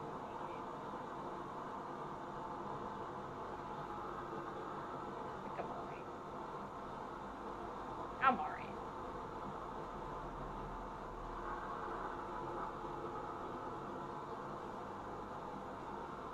Okay, so I think the next thing that we're going to be doing is continuing to, or we're going to do one more heat where we're shaping the boss. And then after that, the next thing that we need to do for those particular tongs is probably to punch in the hole for the rivet. So, all right, let's do our next heat. For this job, and we'll see.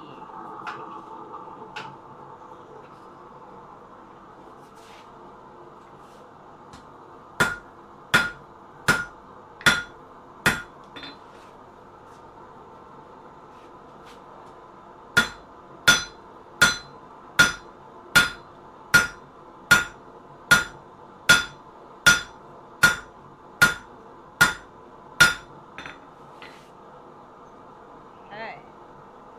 That's not bad.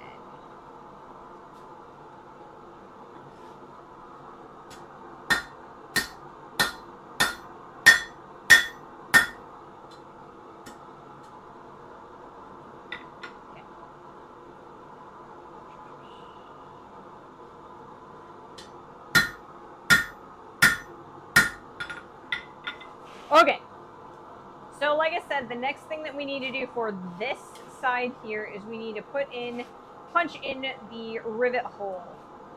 So, yeah. I did say I wanted to compare the two, didn't I? Yes, I did. Let's see where we're at.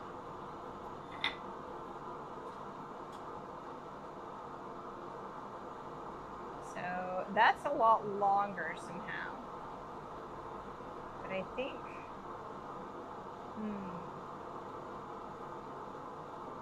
oh, you know what else I could do? I could round out the edge. Let's do that first. Maybe, I don't know. I'm sorry guys, I'm starting to like lose what I need to do. Alright. This side is still very much exactly where it needs to be. This side is short, so I need to do another, I need to make another one of these, a different one. So I think the next two steps on this is to punch in the hole and to round out the reins. Are these long enough, though? I think they should be. So they'll be like that. I think that's all right. Okay. Okay. I'm sorry, guys.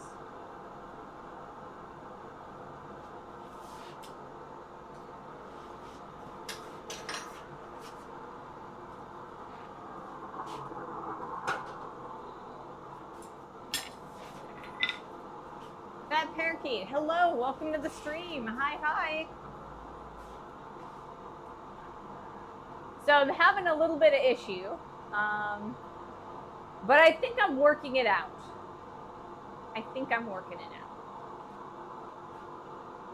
But it will involve making, so I'm making a set of tongs right now. And one side, a little section of it broke off because there was a crack in the steel and that I did not realize was there. So we got rid of that set, or that section. but we've lost about 1.5 inches of material on the reins, so that the one side, this side, is a lot shorter than the other side. So I need to make a new one of these guys, and I need to continue working on that side of the tongs. That side is, as much as I don't think, or it isn't working the way I think it's going to, it's still salvageable. But I think that it's going to take me a little bit of doing to kind of figure it out. So I'm kind of thinking my way through it. I'm actively problem solving. All right. For our next heat, we're going to round out the rain. So let's do that. But first,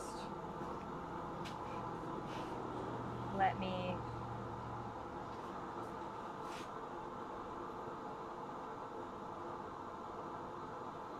mess with my camera real fast. All right, let's do this.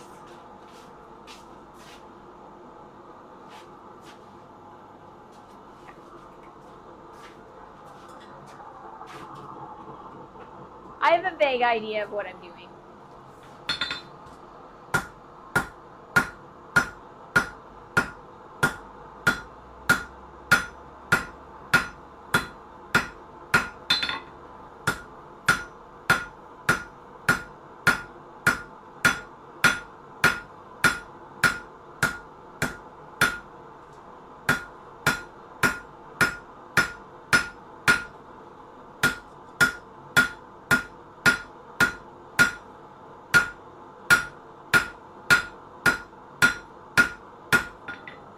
So we are going from square to octagonal, and that's what we have here. So we've got octagonal sides there.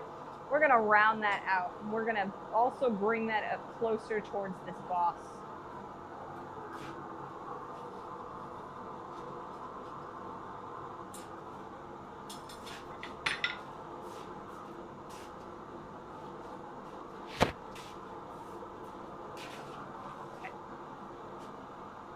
Oh, I didn't, I did press the thing. I'm getting tired, and I'm using my brain for too many things. So we're gonna manage.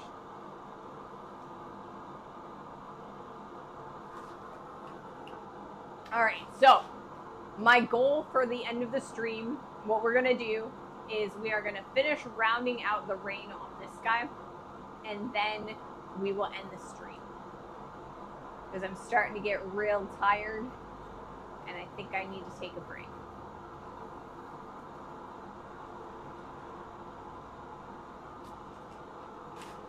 All right. Let's do our next heat.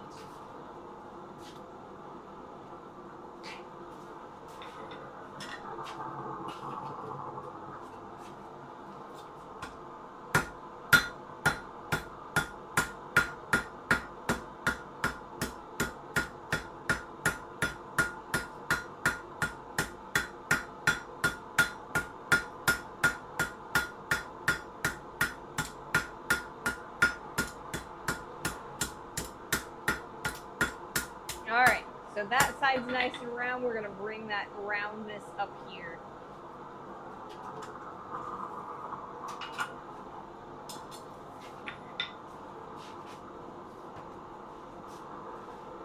So we'll probably need 2 more heats to do that.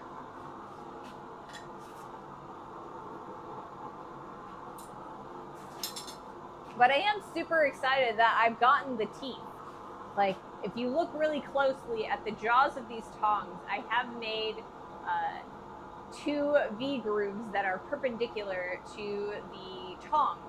And so it's kind of forming little teeth, and it kind of does look like a wolf. So that is a good thing. That is a good thing.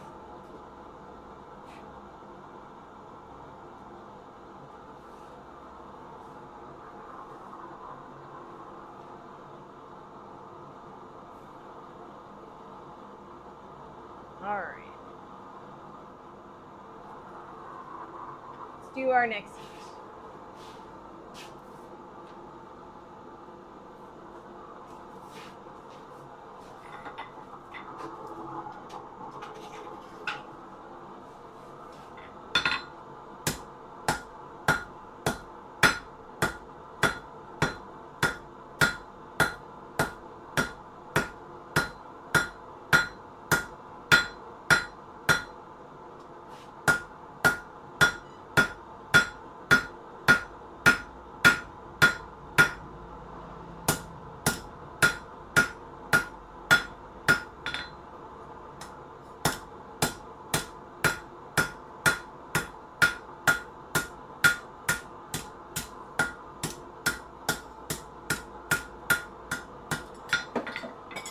as I drop it. It's alright. It's alright.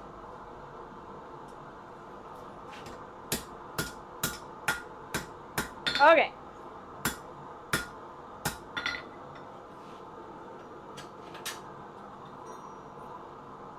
It's gotten a lot longer. So we're doing pretty good. Yep. That's what I want to see. All right, one more heat.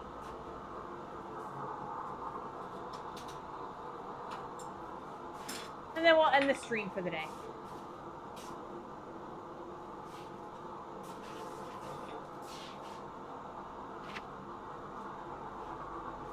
Then I'll have time to think about what I want to do for this piece. If I want to start over again or if I want to keep on keeping on. I'm pretty sure I want to keep on keeping on it. A lot of this stuff is, it's kind of trust the process. But I'm not a patient person.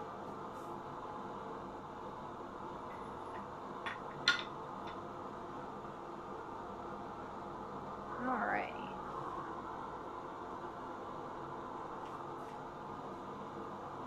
So, for Wednesday's stream, we are going to be making a second half of the set of tongs.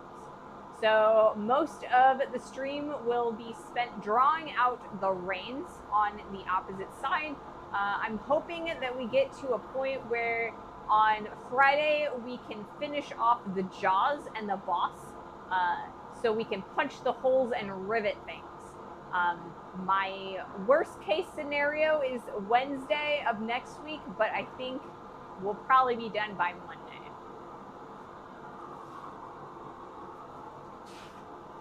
Worst case scenario, you can reuse the bad half for a different tool. Yes, I will probably use this half, which is the bad half. I'll probably actually turn this one into another set of scrolling tongs. You know, I have plenty of material here that I can make a nice cone, and they'll be like a really thin set. My set the last set that I made were rather thick, so we can make some skinnier ones.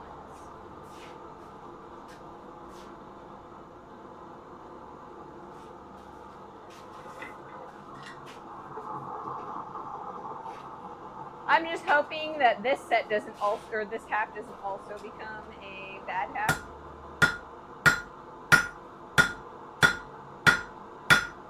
But it's not likely at this point.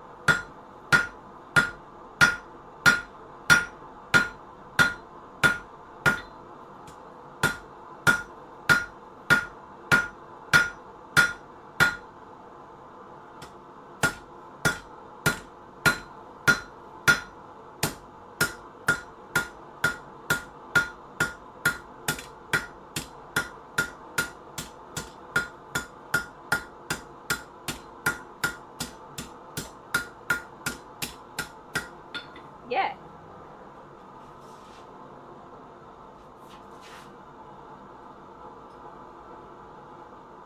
So we have one side of our tongs.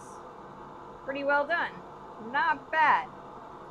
All right, so we need to make our second half, and we also need to bend this out that way a little bit because it's a little bit cockeyed. But we can do that on Wednesday. So thank you guys so much for joining me today. I've had a blast, even though I have been a little bit, I've had some issues, but it's been fun. It's been fun learning. Yeah, you guys as well. Have a great evening. Thank you so much for joining me. We'll keep on keeping on, and I will see you guys Wednesday. All right, so let's see, who are we gonna raid to? Who is available?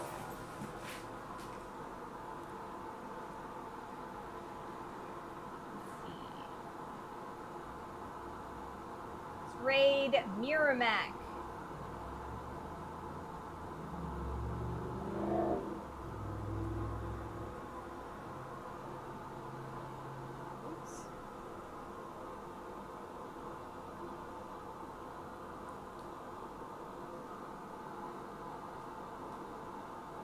They are making some more pots.